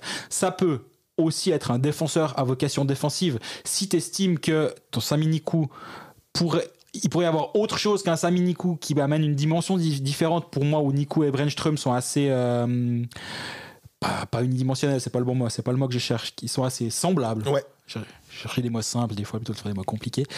Est-ce que tu veux plutôt avoir ce profil là, auquel cas tu dis mais on a tellement on a une belle profondeur offensive, on peut se permettre de jouer, de renforcer notre polyvalence défensive avec un défenseur, ou justement, ce que tu dis très justement, ou ce que François Tournier dit très justement, un profil à la Michael Raffel, même si je suis pas sûr que là aussi ça court les rues, les Michael Raffel, parce que c'était quand même un joueur, quand il était en santé, exceptionnel. Ouais, puis l'aura. Hein. Exactement, mais est-ce que tu amènes justement un joueur différent de ce que tu as déjà, quitte à ce que durant la période de l'absence de Suomela, tu compenses comme tu peux, justement, comme tu l'as dit, avec des centres, tu en as pas mal. Kaoun peut jouer au centre alors qu'il était parfois surnuméraire, donc c'est pas le problème, mais en play-off, tu as un joueur qui t'amène quelque chose de différent, genre un Juho Lamikko du côté de Zurich, qui est un joueur qui en play-off est tellement précieux, et c'est peut-être ce genre de profil-là qui manque à Lausanne. Et donc, est-ce que c'est pas la bonne opportunité maintenant de dire, bon, on aurait pris un profil du genre plus tard dans l'année, mais bon, maintenant on doit réagir maintenant. Peut-être que le profil qui va être sur le marché aujourd'hui sera meilleur que celui qui sera disponible en janvier. Donc, est-ce que c'est un cadeau finalement déguisé, pour faire une sorte d'anglicisme traduit, que cette blessure-là, pour engager justement quelqu'un qui va t'aider en mars et non maintenant les 3 prochains matchs? On a une question, enfin c'est pas des questions, c'est plutôt des réflexions de quelqu'un qui s'appelle LHC Enjoyer sur Twitter, qui a 4 réflexions ou un peu bold prediction, si je peux aussi utiliser de l'anglais, donc des espèces de prévisions un peu que tu lances comme ça. C'est Ajoa gagne sa finale des playoffs, tous se faire léguer en Swiss League. Berra et Weber seront échangés à la fin janvier. Avant la fin janvier, donc Ludo Weber et Reto Berra, Cloton, Fribourg. Genève échangera ou se débarrassera d'au moins un joueur. Et pour finir avec Lausanne, Sami Niku n'ira pas au bout de son contrat. C'est parce que quand tu as parlé de Sami Niku, ça m'a fait rire. Je me suis dit, ah tiens, on a quelqu'un qui a parlé de Niku. Et ça revient à cette fameuse chose où on se dit Niku, il ressemblait plutôt à Brännström, machin. Mais moi, je trouve que Sami Niku, il s'adapte bien. Tout à fait. Et que... Il doit s'adapter. On le disait aussi qu'il doit aussi jouer un rôle différent de celui qui était le sien à Cloton. Finalement, on ne doit pas être la rampe de lancement numéro 1. Donc moi, ça, je pense que Sami Niku ira au bout de son contrat. Weber Berra échangé, surtout avec Weber blessé actuellement. Alors tu me dirais, c'était pas non plus une blessure pour 6 mois. Hein. Ouais. Mais je pense pas. Je vois pas cet échange avoir lieu avant fin janvier. Genève qui échange au moins un joueur, pour moi c'est la plus petite cote par contre, mais je pense clairement que c'est ça la réponse. Et toi? Nikou, non, je pense que ça... mais on sait jamais avec les étrangers. Et si tout d'un coup, John Foos trouve quelque chose, un Brännström bis sur le marché, ou un défenseur, ou un attaquant, ou je sais pas. Et l'échange, j'aimerais bien, j'adore quand il y a des échanges comme ça. Il faut voir qui est-ce qui pourrait être échangeable à Genève. C'est aussi ça. Qui est-ce qui pourrait ne pas être échangeable? Non, parce qu'à un moment, on n'est pas comme en NHL où les joueurs, tu peux leur dire, écoute, je t'échange avec machin, puis on dit non. Marc Gauchi a dit qu'il était ouvert à des échanges et qu'il y a beaucoup de joueurs qui devaient un petit peu se regarder en face. Donc moi, je pense que il n'y a pas de tabou à ce niveau-là du côté de Marc Gauchi, en tout cas. Non, mais alors ça voudrait dire que c'est un joueur suisse, oui, partant du principe que les étrangers. Évidemment, on a identifié Miranda, Pouliot, je me dis que c'est quand même difficile aussi. Et puis, qui est-ce qu'on a? Tu vois, Rod, ça fait partie. Il reste quoi? Il reste des Praplan, des Richard, du Joris. Si t'as un club qui voit Praplan jouer 13e attaquant, alors le coach a changé. Oui. Ça va bouger, évidemment. Mais si t'as un club et tu vois Praplan 13e attaquant à Genève, tu lances un petit coup de fil, tu dis, il vous coûte pas un peu cher, Praplan, pour jouer le premier shift quand il y a 4-0 à Bienne? Nous, on a de quoi vous... Et surtout... Alors, on revient un petit peu sur Genève, désolé pour les Lausannois de secteur, mais je parlais de hiérarchie à réinstaurer dans le vestiaire. Quand tu as un de tes gros salaires suisses qui joue 13e attaquant ou qui joue de temps en temps en 3, en 4, qui n'a pas vraiment de rôle, alors ça peut changer encore une fois, maintenant il y a peut-être un brassage des cartes, mais auquel cas, d'échanger Vincent Praplan contre peut-être un joueur de moins grande valeur, aussi financière, mais avec un rôle beaucoup plus défini, je pense que c'est la bonne chose. Donc, est-ce qu'il y a un club qui se dit, mais nous, il nous manque peut-être un petit peu d'impact offensif? Est-ce que Berne, il en vient et ça s'est mal terminé. Donc, alors, c'était à une autre époque, on est bien d'accord. Mais de se dire, nous, on a un joueur de devoir à proposer qui peut vous renforcer une 4 contre un Praplan, vous économisez peut-être encore quelques dizaines de milliers de francs au passage. Moi, ça pourrait, en tant qu'autre club, je me dirais peut-être il y a un coup à jouer là, ouais. Question, on revient à Lausanne, comme tu disais, on a tout petit peu digressé, mais voilà, vous nous posez des questions qui vont un peu dans tous les sens. Yann, bonjour, merci tout d'abord pour votre podcast, c'est toujours un immense plaisir de vous écouter chaque semaine. Ma question concerne Cédric Fiedler à Lausanne. Je trouve que Ward semble avoir confiance en lui car il lui donne passablement de temps de glace, alors que personnellement, je trouve qu'il réalise un nombre important d'erreurs de relance et de placement. Quel est votre avis sur ce joueur et quid de Wardou? Merci encore et bravo pour ce que vous faites, Yann. Merci Yann. Je trouve que de lier Fiedler et Wardou, c'est très sensé dans la question, parce qu'effectivement, l'un bouche la place de l'autre actuellement, et c'est vrai qu'au moment où Wardou débarque à Lausanne, on se dit, ouais, mais lui, il a un vrai upside offensif. C'est un joueur qui a un rôle à prendre, parce qu'à Rapperswil, il a quand même fait des pas vers l'avant, mais le problème, c'est qu'il arrive dans le même train que Baragagno, depuis Rapperswil, pas exactement le même train, mais ils arrivent plus ou moins ensemble quand même si c'était pas le même jour, vu qu'il y en a un Baragagno arrive au début de saison. Ouais. Mais Wardou ne trouve pas sa place, j'ai l'impression.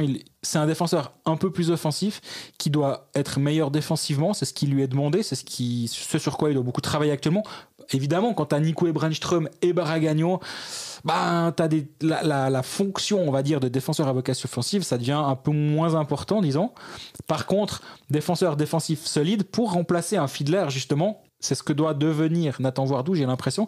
Puis après, en même temps, tu te mets à la place du joueur. Tu dis, mais attends, moi, en tant que défenseur offensif, j'ai tellement plus de valeur qu'un défenseur défensif. Je veux continuer à être le joueur que je dois être et que je suis actuellement. Ouais. Je dois développer ce que je suis plutôt que de développer quelque chose que je ne suis pas. Et je comprends l'ambivalence autour de Nathan Wardou qui existe. Et donc voilà, ça, c'est une partie du problème. Et l'autre partie, c'est Cédric Fiedler, que moi je trouve franchement pas bon. Ouais, mais est-ce que c'est pas alors ce que tu disais juste avant en parlant de la spécificité d'un rôle? Est-ce que finalement, un Cédric Fiedler, tu sais quel rôle tu as? Oui. Un peu comme un Aurélien Marty, on va dire, on sait ce qu'on a.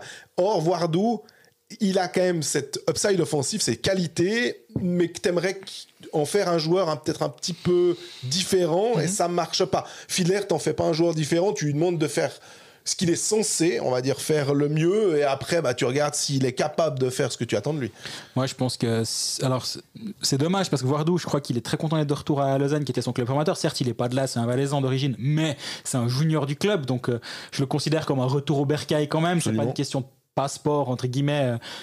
Donc c'est un junior qui revient au club, j'aime bien cette histoire, je me dis que lui doit être hyper content de revenir là, mais si tu dois réfléchir à une porte de sortie pour lui, même momentanée, parce qu'il a un contrat à long terme, et dire ok, là les 6 prochains mois on n'a pas de place pour toi dans cette construction là, va voir à Berne te développer. Alors toi C'est toi qui as envoyé quelqu'un à Berne avant, c'est Oui, pas mais moi. moi j'ai envoyé à Ajoie, puis là tout d'un coup j'envoie à Berne, donc Trappelon contre Voardou. Allez hop, merci.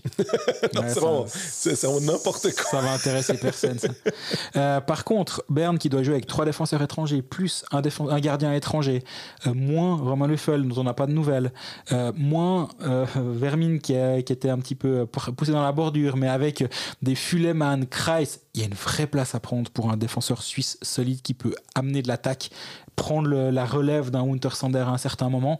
Et moi, je me dis que vu comme il est bloqué à Lausanne, même après de quelques mois, même après jusqu'à la fin de saison, si tu veux, dans la constellation 25-26, t'as pas de place pour Nathan Voardou et que tu peux économiser un peu d'argent ou récupérer quelque chose. Et Michael Fora, enfin, je vois, tu dis 25-26, mais après, moi, je suis déjà à me dire 26-27. Ouais, c'est une bonne question.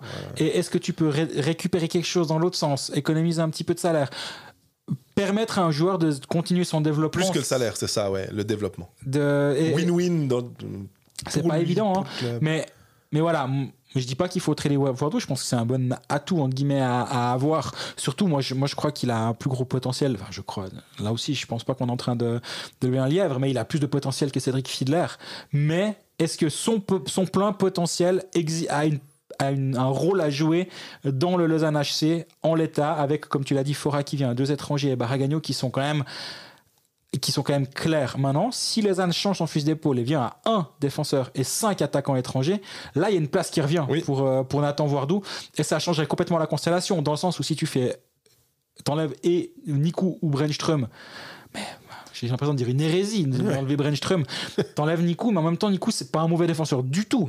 Donc est-ce que si tu l'enlèves, est-ce que le gain devant, où t'as déjà une attaque qui est vraiment large, c'est pas évident finalement de trouver un rôle à Nathan Voardou actuellement, et j'ai l'impression qu'on pose sur la table le problème qu'a Jeff Ward avec ce joueur sans donner de solution. Dernière question, parce que ça fait déjà un moment qu'on parle de Lausanne. C'est une question de Joël Studer. Pache a-t-il déjà gagné la bataille des gardiens du LHC? Tant que Connor Hughes aura un contrat de 5 ans, il l'a perdu. Et le problème, c'est qu'il a un contrat de 5 ans, Connor Hughes.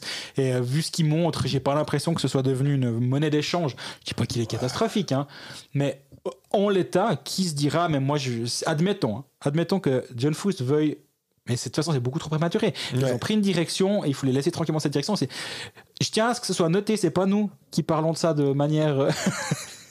c'est pas le réflexe de parler de ça, mais laissons-les tranquillement un moment. Je pense qu'ils ont pris une direction, mais en l'état, Connor Hughes n'a rien fait pour devenir une monnaie d'échange pour John Foust en termes de son jeu, enfin ce qu'il a fait sur son jeu. Mais comme je le disais aussi, c'est un gardien qui vient d'Amérique du Nord, qui doit apprendre à rejouer avec des angles différents, avec une patinoire plus large, avec des centres qui vont mettre plus de temps à arriver qu'en Amérique du Nord.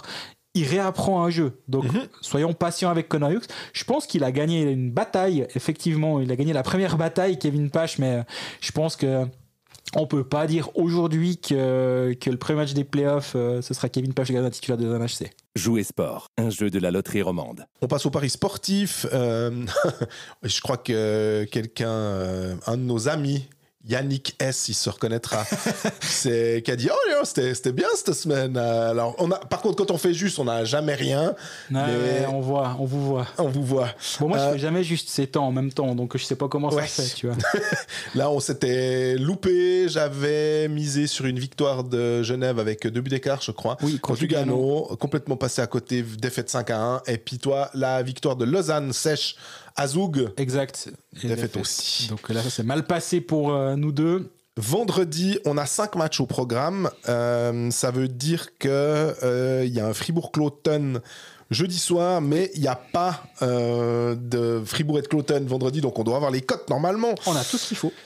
Ambry Ajoie, Lugano, Langnau, Lausanne-Bienne, Rapperswil, Zurich et Zoug, Genève. Est-ce que avec des changements d'entraîneur, par exemple, du côté d'Ambry, alors ce sera pas très intéressant parce que c'est contre Ajoie, je pense. Et Ambry avec handicap. Ambry gagne avec plus d'1 but d'écart contre Ajoie.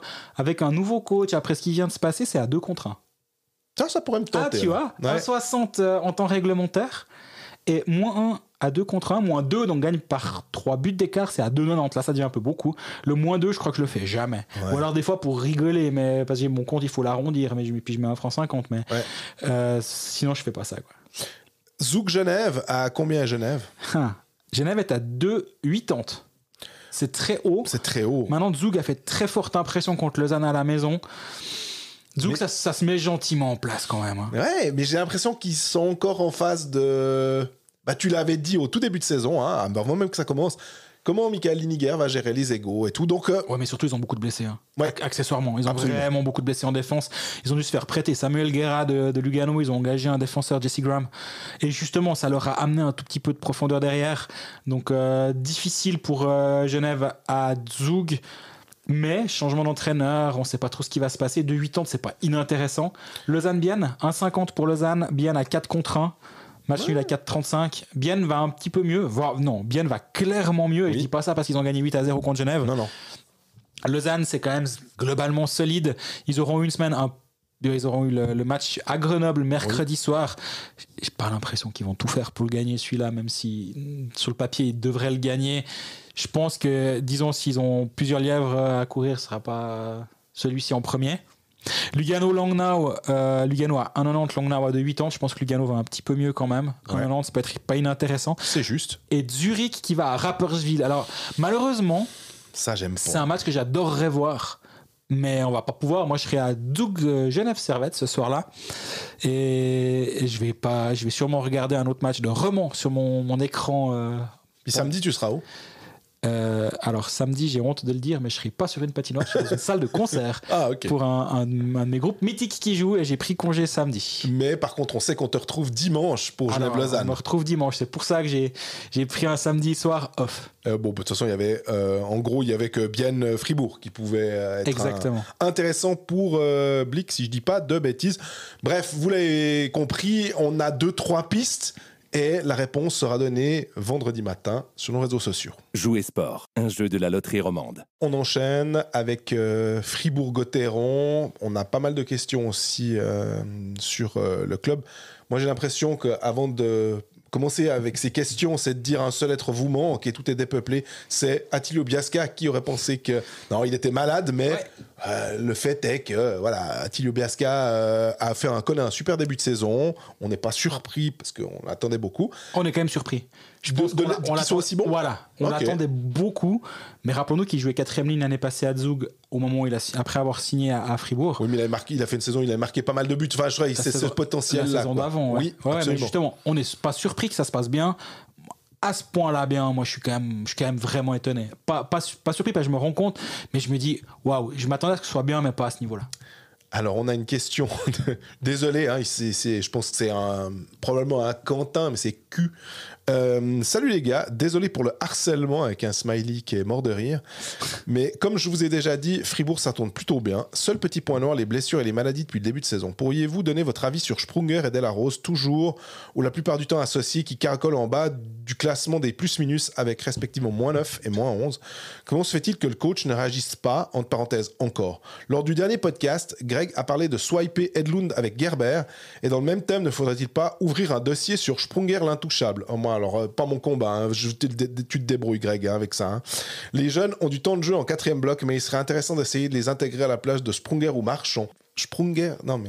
Alors c'est marrant parce que moi j'ai un dénommé David, je vais pas donner son nom de famille parce que j'ai peur qu'il lui arrive des bricoles pour ce qu'il a osé de m'écrire. Mais il me dit qu'il a une petite question pour moi. Tu réponds quoi aux gens, voire aux Fribourgeois, qui disent que ça fait 3 ans que les pauvres joueurs de la même ligne que Sprunger, c'est le Coltin, et ont de ce fait un plus-minus déplorable et que Didor et qui quittait Gotteron quand il en pouvait plus de jouer avec Sprunger. Tu comprends pourquoi j'ai pas dit le nom de famille. Je le soutiens depuis des années et je trouve qu'il apporte encore beaucoup, surtout dans une 3e ligne, il est même parfois décisif et en plus c'est un joueur suisse. Je sais que là on ne doit pas s'arrêter au plus-minus, très juste, et ils ne rend pas mauvais les joueurs de sa ligne quand même, comme Delarose, point d'interrogation, merci d'avance. Donc effectivement, le duo Delarose-Sprunger, il n'y en a pas un qui tire l'autre vers le haut, disons. Est-ce que Sprunger est tiré par De La Rose un petit peu vers le bas, même s'il continue de marquer des buts, il continue à avoir un impact offensif, mais dans le jeu, effectivement, et c'est pour ça à la base qu'on disait que c'était une bonne idée d'avoir Borgström sur une ligne à vocation un peu plus offensive, parce que justement ça va peut-être tirer vers le haut un Sprunger, un De La Rose, qui sont des joueurs qui peuvent avoir un upside offensif, mais si le troisième larron c'est Nathan Marchand, qui est un super joueur défensif, qui est une perle à ce niveau-là, mais hormis durant une saison où tout ce qui touchait il est transformé en or, c'est pas un joueur qui a un gros impact offensif, d'où l'intérêt de trouver la perle rare sur la première ligne pour avoir ces trois lignes plus diluées, le talent d'y sur trois lignes, et donc de tirer vers l'avant Julien Sprunger. Mais est-ce que Sprunger, là encore, désolé, je sens que... Est-ce que en 13e attaquant, parce que j'essaie de me dire, ouais, mais si tu le descends en 4, tu veux une ligne un peu qui ait de l'énergie, c'est pas ça que tu peux demander à un Julien Sprunger. Valzer, Ether et Nicolas, c'est vraiment pas mal. De jeunes, justement, avec un Valzer qui lui peut aussi, qui a le moteur nécessaire. Julien Sprunger, c'est juste que, vu l'âge, à un moment, tu peux plus faire ce que tu fais, mais de lui trouver quand même quelque chose, parce que tu sais qu'il peut être utile, parce que tu vois qu'il marque encore des buts. On n'a pas assez parlé, ça permet aussi de s'excuser, de ne pas avoir parlé du 800e point. On attend le 900e pour en parler. 403 buts, 397 assists, il n'est pas dans les clous pour son théorème, selon Greg, ça va pas du tout. Mais... voilà, est-ce qu'on peut lui trouver une place finalement où il est impactant et où on peut gommer, j'ose pas dire ses faiblesses, mais ses limites finalement de son corps simplement? Ouais, c'est épineux comme problématique parce que Fribourg a peut-être pas la profondeur nécessaire justement en l'état, et c'est pour ça que moi le nom de Edlund m'intéresse à Fribourg un jour, et si possible assez rapidement, mais je comprends aussi qu'il ait besoin de se développer, et puis si c'est pour venir à Fribourg et jouer 4 minutes 30, autant qu'il en joue 18 en bas, quoi. Il y a aussi un Jan Dort qui est toujours pas là, qui se remet en forme à Turgovie. Pré-match il a mis un but en tout cas. Donc il y a des joueurs, et un Jan Dort, si tu arrives, puis on l'a vu l'année passée, il est capable de jouer haut dans l'alignement et suivre d'un point de vue physique et aussi mental, parce que d'un point de vue physique, c'est pas des patineurs de vitesse les types, il faut aussi qu'ils soient capables de jouer un peu et de faire quelque chose. J'ai une petite question pour toi, oui. Parce qu'on parle de Turgovie, je m'excuse, mais est-ce qu'Anders Olsson, suédois, et Roger Rönnberg se téléphonent un petit peu, tu penses? Sûrement. Parce que je me dis, tiens, ça peut être assez intéressant si tu as un système qui est pas si loin que ça pour ces jeunes. Je pense que d'avoir un lien entre le haut de ta pyramide, même si c'est pas le même club. D'ailleurs, petit point très intéressant, je trouvais, il y a eu le podcast de La Liberté avec Christian Dubé et Liam Dubé. Et Liam Dubé raconte comment il regarde beaucoup de matchs de Davos parce que on leur demande, dans le mouvement junior, ils jouent en U21 actuellement, de s'inspirer d'en haut, et ils jouent le même jeu que dans le sommet de la pyramide. C'est parfait. C'est hyper, c'est idéal. C'est à la fois logique, mais voilà, il met vraiment l'emphase sur ce point-là. Et je me dis, effectivement, si Olsson et Rönnberg parlent le même hockey, on va dire, je dis pas qu'ils doivent jouer exactement la même chose et le même système, mais s'ils parlent le même hockey et ils ont la même vision pour un jeune comme Edlund, s'ils se développent bien à Turgovie, c'est tout bénéf pour Turgovie, et si après, quand il arrive à Fribourg, il est prêt à directement avoir un impact, mais finalement, comme ça se passe en Amérique du Nord, avec la AHL qui est quand même dans une pyramide de formation, on va dire, pour préparer les joueurs à aller en haut si nécessaire. On n'a pas répondu à la question, je pense, par contre, mais c'est épineux, et moi je crois quand même toujours que Julien Sprunger peut amener des choses sur une ligne sans lui faire le crime de lèse-majesté de le mettre en 13e, mais est-ce qu'il faudrait pas avoir une ligne un poil plus offensive sur cette 3 que ce qu'il a actuellement autour de lui? Ouais, je crois que je vais m'abstenir de répondre. Enfin, je pense que je l'ai dit, éventuellement 13. Donc, on a une question, forcément, qui allait venir. Ça, c'était, il n'y avait pas de miracle. C'est Lionel Klug. Hello l'équipe, merci et good job pour votre podcast. En parenthèse, on ne le dira jamais assez. Smiley, clin d'œil. J'ai énormément de peine avec la communication de Gerd Sennhausen. On parle enfin d'un 7e étranger à Fribourg, alors qu'il tenait mordicus à sa stratégie de 6 étrangers comptants, en parenthèse, mais blessés, 3 petits points, contre 7, dont un triste. Gerd n'admet toujours pas que sa stratégie n'était pas bonne, comme il n'a jamais admis que l'engagement de Patémon comme entraîneur principal l'était aussi. J'ai l'impression qu'il n'y a aucune remise en question chez lui et je n'arrive pas à lui donner le bénéfice du doute comme on pourrait le donner à John Foust. Selon moi, le dossier Sandro Schmidt devrait être crucial pour son avenir comme DS, donc directeur sportif. Qu'en pensez-vous? Merci d'avance pour vos avis, je me réjouis de vous entendre, à bientôt. Merci beaucoup pour la question. La communication, déjà, c'est vrai que c'est pas évident. Parce que je la trouve souvent à contre-temps du côté de Fribourg. Et je donne l'exemple de la blessure de Lucas Wallmark, qui va finir par manquer plus d'un mois de compétition alors qu'on nous parle d'une semaine au début. Alors je comprends, hein, c'est un problème médical. Tu peux pas directement savoir la gravité de la blessure. Tu peux espérer quelque chose et dire, voilà. Mais je te donne un exemple concret. Souemel a blessé samedi, on nous dit examen lundi. Lundi, je demande de nouveau. On nous dit pas encore de réponse, on attend encore. Mardi, on me dit il a fait ses examens, c'est pas le pire qui va arriver, mais on n'est encore pas 100% sûr. Ce qui est le processus juste. Ouais. Hein. Maintenant, je parle vraiment que de ce cas-là. On parlera du cas des 7 étrangers après. Sur ce cas-là, moi je comprends. Et c'est louable de vouloir être transparent. Et je le disais aussi pour Marc Gauci par rapport à son changement d'entraîneur. Il explique clairement le processus. De dire, on pense que ça va être un peu plus d'une semaine, mais pas beaucoup plus. Puis derrière, tu viens, tu dis, ouais, ce sera plutôt 2 semaines. Après, tu dis 3. Je pense qu'au moment où il nous parle, il n'est pas en train de se dire, je suis sûr que c'est 1 mois et demi, mais je leur dis 1 semaine. Non. Ça n'a aucun sens. Et je suis sûr que Gerd est quelqu'un de très conscient de l'importance de la communication. Et il veut faire juste. Et je pense qu'il se dit, plus je serai transparent, plus ce sera clair et mieux ce sera pour qu'on dit clairement les choses.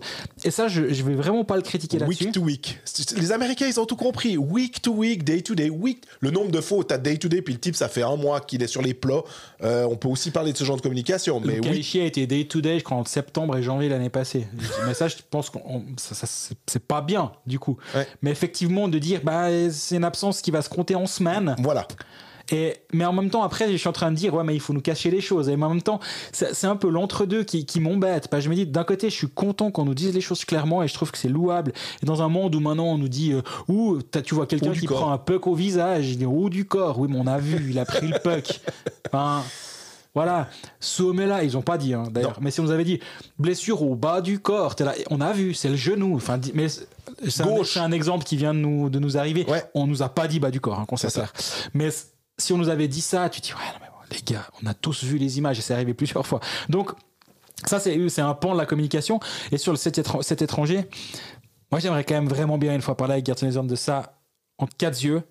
Et qui m'explique concrètement, parce que mais je l'ai dit la semaine passée déjà, si son plan, ça a toujours été, on attend début octobre, la fin des camps, j'ai mon enveloppe prête à disposition, j'ai plus qu'à envoyer l'offre, mais je veux pas dévoiler mes cartes, parce que c'est important de rester un petit peu sous le radar, de pas crier à tout le monde que tu veux absolument un 7e étranger, parce que les gens vont dire, ils veulent vraiment intéressant. Tandis que là, s'il reçoit une offre d'un joueur qui dit, lui, m'intéresserait, pourquoi pas, tu négocies différemment que de dire... T'es pas tout seul sur le marché. Non, c'est ça. Donc, moi, ça, j'entends. Mais pour l'instant, on n'a pas non plus ça. Et donc là, maintenant, il dit qu'il est sur le marché et ça donne l'impression de réagir à la blessure de Wallmark. Mais en même temps, est-ce que c'est vraiment le cas ou est-ce que c'était son plan initial? Et ça, j'arrive pas à le savoir. Mais c'est vrai que pour moi, et ça on l'a dit dès le début de ce podcast cette saison, partir à 6, ça me semblait un peu court, surtout avec Wallmark qui vient de blessure, Delarose qui vient de blessure, et Delarose il peut pas en avant depuis le début de la saison, il a eu 1 ou 2 matchs corrects, mais globalement il est à la peine. Est-ce que de temps en temps, tu devrais pas lui laisser un soir off? Alors, tu as le droit de le faire, même avec 6 étrangers. Ça, je l'ai déjà dit une fois, c'est pas parce qu'il est étranger qu'il a le droit de jouer. Le devoir de jouer. Ouais. C'est juste... d'ailleurs, Fribourg, c'est mieux que personne. T'es pas obligé d'avoir les 6 sur la glace. D'ailleurs, Fribourg l'a jamais, sauf quand Lundgren vient. Donc, ils ont très bien compris ça. Mais... d'avoir un 7e, ça aurait permis peut-être... Alors, je suis vraiment pas en train de dire que Wallmark est blessé parce qu'il n'y a pas de 7 étrangers, parce qu'on a tous bien vu ce qui s'est passé. Le puck dans le visage, c'est pas lié aussi sous 7 étrangers. Mais de donner un soir off de temps en temps à un joueur qui revient de blessure, qui a besoin de retrouver le rythme, qui doit peut-être se ménager en ce début de saison, ça aurait peut-être pas été un luxe. Ils ont pris la décision inverse. Ils sont sur le marché visiblement actuellement. On l'a dit dans la partie Lausanne, c'est le bon moment. Il y a des bons joueurs qui débarquent sur le marché actuellement. Maintenant, mais ils sont plus à se mettre à les prix flambent, entre guillemets, parce que peut-être tout d'un coup un club se dit là, il faut que je change quelque chose. Et donc, tu as plus de concurrence. Il y a plus de concurrence. En août, si tu es sur le marché, il y a peut-être plus de clubs qui cherchent, mais il y a beaucoup plus de joueurs sur le marché également. Donc, à un moment, c'est une pesée d'intérêt. Puis moi, j'entends par contre que si tu n'as pas engagé ton étranger au 15 août, là, après, ça devient vraiment la fin. Et il y a encore ceux qui sont suffisamment bons qui vont chercher les PTO du côté de la NHL. Et ceux qui sont disponibles, on a vu tous ceux qui sont arrivés depuis le début de championnat Il n'y en a aucun, et ça on a déjà dit une fois, il n'y en a aucun où je me suis dit ça aurait été un renfort incroyable pour une équipe comme Fribourg-Gotteron qui a que 6 étrangers. Donc cette période mi-août, maintenant les camps de NHL, je comprends que là t'engages pas. Donc est-ce que de base le plan de garde c'était de dire pendant ces 2 mois-là on le paye pas, même 3 avec la préparation, on paye pas notre étranger, ça fait un tiers en moins, peut-être. Mais t'es dans un marché plus concurrentiel. Si par hasard t'as encore Suomela qui se blesse ailleurs, t'es 2 clubs en tout cas sur le marché au même moment, donc forcément ça va pas aider en termes de baisser les coûts. Alors, par contre, moi, je me permettrai de répondre, tu pourras le faire à la suite. Le dossier Sandro Schmidt devrait être crucial pour s'en arriver comme directeur sportif. J'ai envie de dire absolument pas. Laisser partir un joueur, suivant comment, si par hasard, Sandro Schmidt décidait de continuer sa carrière ailleurs, de se dire ouais non mais là alors quelle erreur absolument monumentale. Non, quand tu arrives à faire venir Glauser, quand tu arrives à faire venir Berchi, quand tu arrives à faire Ludwig Johnson, etc. Berchi c'était avant lui. Oui, pardon, ouais. Mais ce qu'il a réussi à faire revenir comme joueur, les contrats signés, je pense pas qu'un seul joueur, on parle pas de Julien Sprunger Prime, on parle de Sandro Schmidt, tout Sandro Schmidt excellent qu'il est, on l'a vu, mais de dire que ça va définir son engagement de directeur sportif et que s'il n'arrivait par hasard pas à s'aligner, il faudrait qu'il démissionne, absolument pas. Je sais pas ce que tu en penses. Non, alors je pense que ce serait par contre, on va dire une coche dans la colonne des moins de son bilan, il va sans dire. Mais oui, par contre, que ce soit un dossier crucial pour Fribourg-Gotteron, c'est absolument vrai. Et la seule question que je me pose, et là, mais je sais plus si on se faisait la théorie hors micro, ou si j'ai déjà fait la semaine dernière, mais c'est pas grave, partons du principe que c'était pas le cas. Mais si tu donnes X à Sandro Schmidt, on rappelle à ce micro, on parle pas trop de salaire parce que une fois sur 2, on est de toute façon à côté de la plaque, donc voilà. Mais voilà, c'est pas l'offre à Sandro Schmidt, mais c'est un montant entre 5 et 600 000, admettons, ou 5 et 700, voilà, quelque chose comme ça. Ce sera de toute façon. Voilà, par là autour. Que ce montant-là, du coup, tu l'offres à Sandro Schmidt, ça veut quand même dire qu'à un moment, tu l'as, cet argent, tu l'as, enfin, je pense. Est-ce que finalement, t'as pas intérêt, enfin, pas intérêt, c'est mieux de garder tes joueurs comme Sandro Schmidt. S'il part, t'as quand même toujours cette enveloppe à disposition pour engager peut-être 2 ou 3 joueurs. Et Fribourg, on le dit, a des problèmes de profondeur, quand même, toujours. Si tu arrives à faire 1 ou 2 jolis coups sur le marché à 350 l'un, ou 300 l'un, ou 250 l'un, et que tu laisses partir Sandro Schmidt, mais que tu signes Jonas Teibel, par exemple, qui est un joueur qui est toujours disponible, et je pense que c'est un joueur qui a un vrai upside, très élevé. Absolument. Par exemple, c'est un nom comme ça, mais il y en a d'autres. Et si tu signes t'en signes 2 comme ça, puis tu laisses partir Sandro Schmidt, oui, tu perds, parce que c'est ces Sandro Schmidt qui vont te faire gagner des matchs, c'est sûr, c'est eux qui sont tes leaders. Par contre, Fribourg a quand même toujours dit que si tu as moins de budget que les autres, ce qui est quand même leur cas, ils sont pas top 2, 3, 4, on va dire, ils y sont pas, évidemment non. Il faut faire des coups différents pour y arriver. Donc, est-ce que finalement, de ne pas garder un joueur qui veut peut-être pas forcément rester ou qui va te coûter trop cher, est-ce que d'engager 2 joueurs avec un potentiel sur les 2 prochaines années, un Jonas Teibel par exemple, qui est aux portes de l'équipe nationale, de l'engager et de le développer et qu'en une année, Biasca, c'est le même genre de cas. Biasca, il ne te coûte pas Sandro Schmidt, il coûte moins cher. Donc, est-ce que tu préfères avoir 2 Biasca ou un Sandro Schmidt au final ? J'ai pas les chiffres, donc c'est aussi un peu de la spéculation, mais elle est quand même, je pense, pas absurde cette spéculation. Donc oui, ce serait un gros coup dur qui s'en aille, c'est clair, parce que c'est un de tes joueurs du cru qui s'identifie. Le public l'aime, le public a fait une banderole pour lui. L'autre soir, il est revenu, il tape la main sur le maillot. J'ai l'impression qu'il n'est pas contre rester à Fribourg-Gotteron, mais s'il s'en va, c'est pas non plus la fin du monde. Et surtout, ça doit pas remettre en cause un bilan d'un directeur sportif. Est-ce que, de la même manière, tu dis ok, John Foust loin parce qu'il n'a pas réussi à signer Théo Rochette, tu sais que ça fait partie de tes gros noms. Est-ce que tu dis à Sven Neuenberger t'as pas réussi à signer Sven Andrighetto ou Dennis Malgin loin? Non, quoi. À un moment, tu l'as très bien expliqué, c'est que chacun a son budget puis il se dit écoute, à ce prix-là, à cet âge-là, à ce prix-là, à ce truc-là, vas-y, je trouverais autre chose comme possibilité. Dernière question avec Fribourg, c'est Fabien Terranova. Salut messieurs, j'ai une interrogation à propos du powerplay fribourgeois. Le premier powerplay me semble trop lisible avec de multiples passes à travers la boîte entre Sorensen et Borgström. Fabien. Le deuxième est plus spontané et tire plus dès qu'il a une ligne de tir. Et à HV71, Borgström jouait sur la droite du powerplay où il était très efficace. Ne pensez-vous pas qu'il faudrait modifier quelque chose ou cela serait-il un crime de lèse Marcus? Merci pour votre super podcast et bonne journée. Mais merci pour cette question qui résume exactement tout ce que je pense. J'en ai parlé avec Roger Rönnberg à Davos après le match en lui disant les 15 passes à travers le slot entre Borgström et Sørensen, c'est très joli. Quand ça passe une fois de temps en temps comme à Berne, Sørensen il marque parce que ça crée un décalage, parce que Sørensen quand tu lui donnes un shoot ouvert c'est très beau, il va marquer. Mais le nombre de pucks perdus et l'aspect t'as aucun rythme dans ce powerplay. Kapla, franchement, il pouvait se faire un café. Il servait à rien. Et pourtant, tu as envie de lui dire, les gars, ils font de la vidéo, si jamais, avant de vous affronter. Non, mais... Il y a 2 qui défendent Marcus, 2 qui défendent Borgström, les 3 autres sont libres. Peut-être qu'il faut faire quelque chose, les gars. Non, ils ont continué à s'entêter dans ce jeu.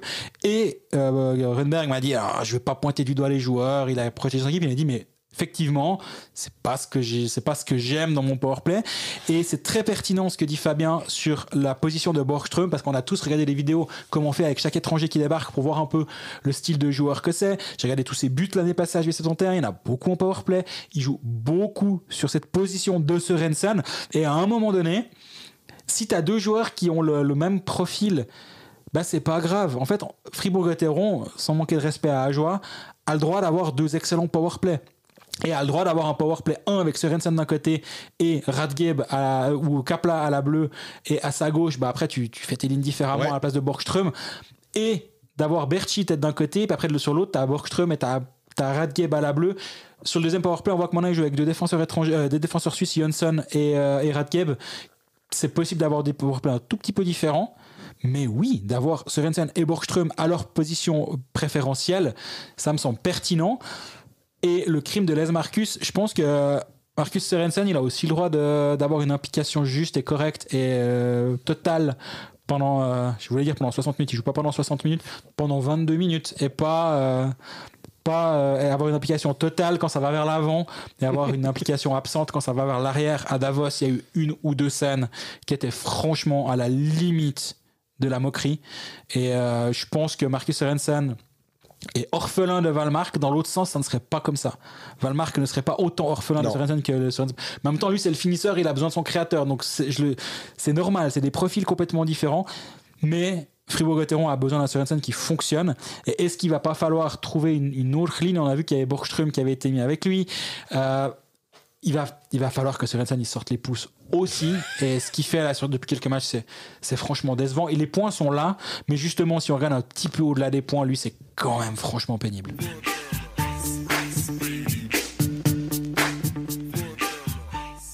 Voilà, on a des segments longs. Il y a Gaëtan, pour ne pas le nommer, qui nous a demandé si c'était possible de faire 1h20 à peu près d'épisode, parce qu'il il rentrait de Gstad. Donc, avec un peu de chance, il a mis en accéléré. Voilà. Et on va terminer avec les 2 clubs de l'arc jurassien, Bienne et Ajoie, parce que on a 3 questions, 2 pour Bienne et 1 pour Ajoie. Je commence avec celle de Johnny Cruz sur Bienne. Situation de Bienne, comme tu dis, qui va beaucoup mieux, qui ont gagné 5 de leurs 6 derniers matchs, si je ne dis pas de bêtises. Est-ce que vraiment le club semble vraiment avoir un plan clair pour retrouver les sommets? Pour l'instant, j'ai la sensation qu'on navigue un peu à vue, avec les guillemets, sans avoir une véritable stratégie, et que les moyens financiers semblent faire défaut. Votre avis éclairé m'intéresse beaucoup. Merci encore pour le super podcast qui rythme mes semaines. Salutations, Johnny. Merci, Johnny. C'est dur, honnêtement, les moyens financiers, à un moment, tu fais ce que tu peux en luttant avec des grosses écuries aussi. Ouais, moi je pense que le HCBN actuellement est entre 2 eaux, on va dire, entre une génération qui allait en finale, qui avait des joueurs vétérans, on va dire, et avec cette période maintenant où il y a des un peu plus jeunes qui sont en train de prendre leur place, un Tchaïka qui est arrivé, qui joue première ligne maintenant, des étrangers, Elias Anderson qui est excellent, Silvegaard que j'aime beaucoup, il commence à y avoir de jeunes joueurs qui trouvent leur place gentiment. Ils ont plus justement les Kunti, les Brunner, les joueurs comme ça. Grossman a dit qu'il voulait rester encore une saison sur le plateau des pécalistes, donc je pense qu'il va continuer, c'est bien, parce que la défense biennoise a besoin justement d'avoir encore son leadership. Lars Forster, non, Forster, Beat. Ouais. Y a Dionisio qui commence à prendre de l'envergure offensivement, c'est tête brûlée, moi j'aime bien le voir jouer. Donc je pense que Bienne est en train de poser les pièces du prochaines années. Bien dans 2 ans, ouais. Et actuellement, ces pièces, elles mettent du temps à se développer. Il y a eu beaucoup de trucs qui ont été dit sur Jonas Schwander. Il est reparti en junior, continuer de s'aguerrir, et je pense que c'est une très bonne chose. On a bien aimé cette histoire, à part l'année passée où j'étais pas tout à fait favorable à ça. Mais maintenant, c'est le début de saison, de l'avoir là, de le voir faire 1 ou 2 shifts, c'est bien. Mais à un moment, un joueur de cet âge-là, il doit même de jouer en U21, c'est déjà un step immense pour lui. Il a 16 ans. Il est underage de 5 ans par rapport à certains de ses adversaires. Donc là aussi, c'est un développement qui est bien maîtrisé, je trouve. Et d'avoir 2-3 bonnes pioches au niveau des étrangers, c'est quand même ce qui va aider à élever le niveau global de ce HCBN. Et donc moi j'aime bien les pièces qui se mettent en place à gauche à droite. Sablatnik qui débarque, on commence à gentiment le voir un petit peu plus.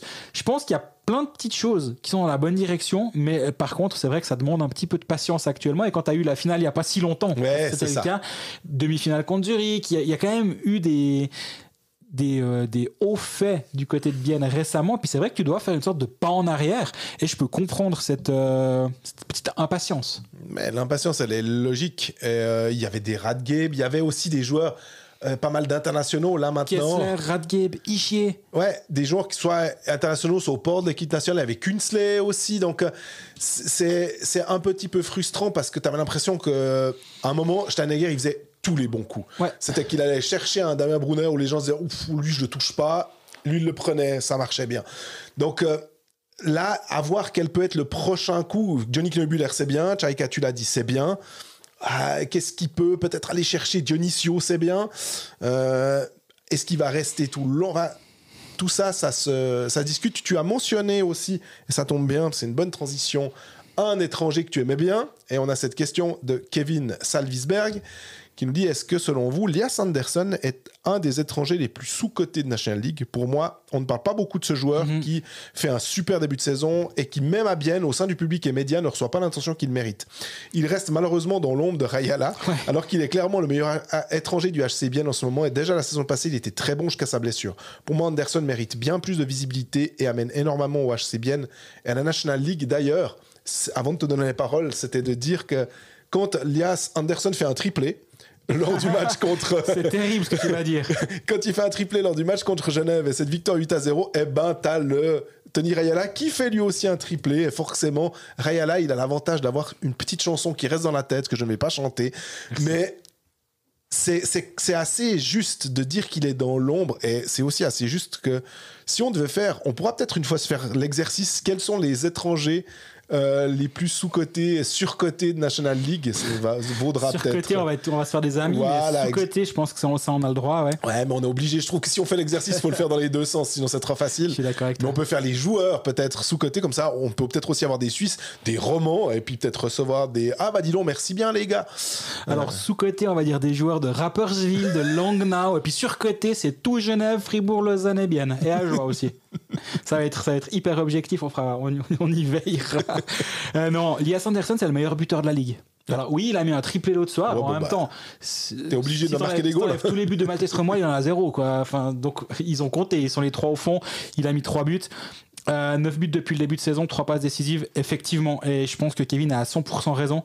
C'est le joueur dont on parle le moins en fonction de ce qu'il apporte. Si il n'avait pas l'ombre de Tony Rayala, c'est très juste ce qu'il dit. L'autre soir, il a encore marqué, c'était son 500e match en National League. Il marque le premier but au passage. Tu vois, on parle de Andersson, je suis sur Tony Rayala. Ouais. C'est terrible ce qui se passe. Mais oui, non, c'est un super joueur. L'année passée, il est arrivé un peu sur la pointe des pieds quand même. Il joue une 40aine de matchs. On en attendait beaucoup. Beau CV, hein. Ouais, on en attendait beaucoup avec ce qu'il veut. Enfin, il venait d'Amérique du Nord.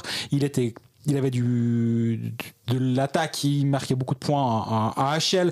Il était typiquement ce genre de joueur qu'on aime finalement assez bien, qui sont de bons joueurs de AHL, productifs en AHL, et ça, en général, ça se traduit assez bien en points ici. Ouais. Et là, ben voilà, il a commencé la saison à 100%. Et déjà, c'est 9 buts depuis le début de saison. Ouais, il fait beaucoup de bien. Et moi, j'aime beaucoup Silvegaard avec lui. On en parle aussi un petit peu du côté de Bienne, parce qu'on a eu beaucoup de discussions sur la défense avec Ulström, Laxonen qui est blessé, Ulström qui a mis du temps à se mettre en marche, Laxonen qui a fait un bon début de saison, qui s'est blessé. Donc c'est vrai qu'à Bienne, on a eu pas mal de petites distractions à gauche à droite, mais on a un peu oublié de parler de Elias Anderson. Donc merci Kevin d'avoir rectifié le tir, et tu as totalement raison, dans la lucarne le tir comme il a été rectifié là. Et puis on peut terminer avec le HCA. Alors, soit il faut demander aux gens qui nous écoutent du côté de Porrentruy et de Delémont et par là-bas de nous envoyer plus de questions, mais heureusement on en a une de Pascal Cuta. Hello Coldfax, que pensez-vous des choix des étrangers concernant Ajoie? Mettre Hazen et DeVos surnuméraire est questionnable sur ces derniers matchs au vu de leur apport au niveau des buts de Hazen et du sens du jeu de DeVos. La relation DeVos-Nettinen en powerplay est, entre parenthèses, était selon moi intéressante en attendant le retour de Turkulainen. Merci beaucoup pour votre retour et merci pour l'investissement dans ce podcast, toujours un plaisir de vous écouter. Merci Pascal. C'est vrai que je pense que la mise au placard, on va dire, même momentanée d'un Hazen m'a plus fait tiquer que celle de DeVos, parce qu'Hazen il fait un bon début de saison. Ouais. Mais tu as l'impression qu'il fait partie des meubles là-bas, puis on se dit un peu, ouais, mais ceux qu'on connaît peut-être un petit peu moins, on va les mettre en premier. Un Gauthier va prendre la place parce qu'il est un peu plus physique, parce qu'il amène peut-être une autre dimension au jeu, mais à un moment, le HCA marque pas. Et quand tu vas perdre 1-0 à Langnau, c'est que tu as besoin d'attaque. Et c'est vrai qu'à Ajoie, on n'en a pas beaucoup. Donc, la relation Nettinen-DeVos, je suis d'accord avec lui, mais vivement Turkulainen, parce que Nettinen, malheureusement, c'est l'ombre de lui-même depuis le début de cette saison. Et ensemble, ils peuvent vraiment faire des dégâts. Mais voilà, tu dois faire avec ce que tu as. Et moi, le problème qu'il y a aussi, je pense, du côté d'Ajoie, c'est toutes ces blessures en défense. Parce que si tu as fait Etiri en plus, tu peux dire à Freeman, ce soir, tu prends Avec un bon système défensif, c'est bon. Exactement. Et là, tu peux justement avoir un étranger de plus devant, ce qui manque du côté d'Ajoie. Mais je pense que le puzzle, il va plus facilement se mettre en place avec les retours de blessures, mais on parle toujours de Turkulainen, mais je pense que si tu as fait Etiri ou deux défenseurs qui reviennent en plus, bah là tu peux vraiment commencer à mettre un puzzle cohérent, parce que tu as ton deuxième powerplay, tu as par exemple Freeman, tu as Berthoud qui fait très bien ce job sur le deuxième powerplay, surtout qui joue assez peu, et Ajoie n'est pas l'équipe qui a 12 minutes de powerplay par match, donc c'est pas trop un problème d'en avoir qu'un qui joue beaucoup. Et donc s'il y a ça, après tu peux libérer une place devant, et là il commence à avoir une concurrence un peu plus intéressante, ça veut dire que Turkulainen reprendrait sa place, évidemment. Mais avec Turkulainen et Nettinen, tu as peut-être un petit peu plus d'attaque, et là tu peux peut-être te dire, bon, un Gauthier, on peut le sortir et on met DeVos à un autre endroit sur l'alignement. Il y a Vic qui va bien, et là tu commences à avoir un puzzle un peu plus complet avec 5 attaquants étrangers que 4 actuellement. Et c'est ça surtout moi le problème. Au-delà des noms, c'est le nombre. Et moi je me réjouis qu'Ajoie puisse passer en 1-5 si c'est possible assez rapidement.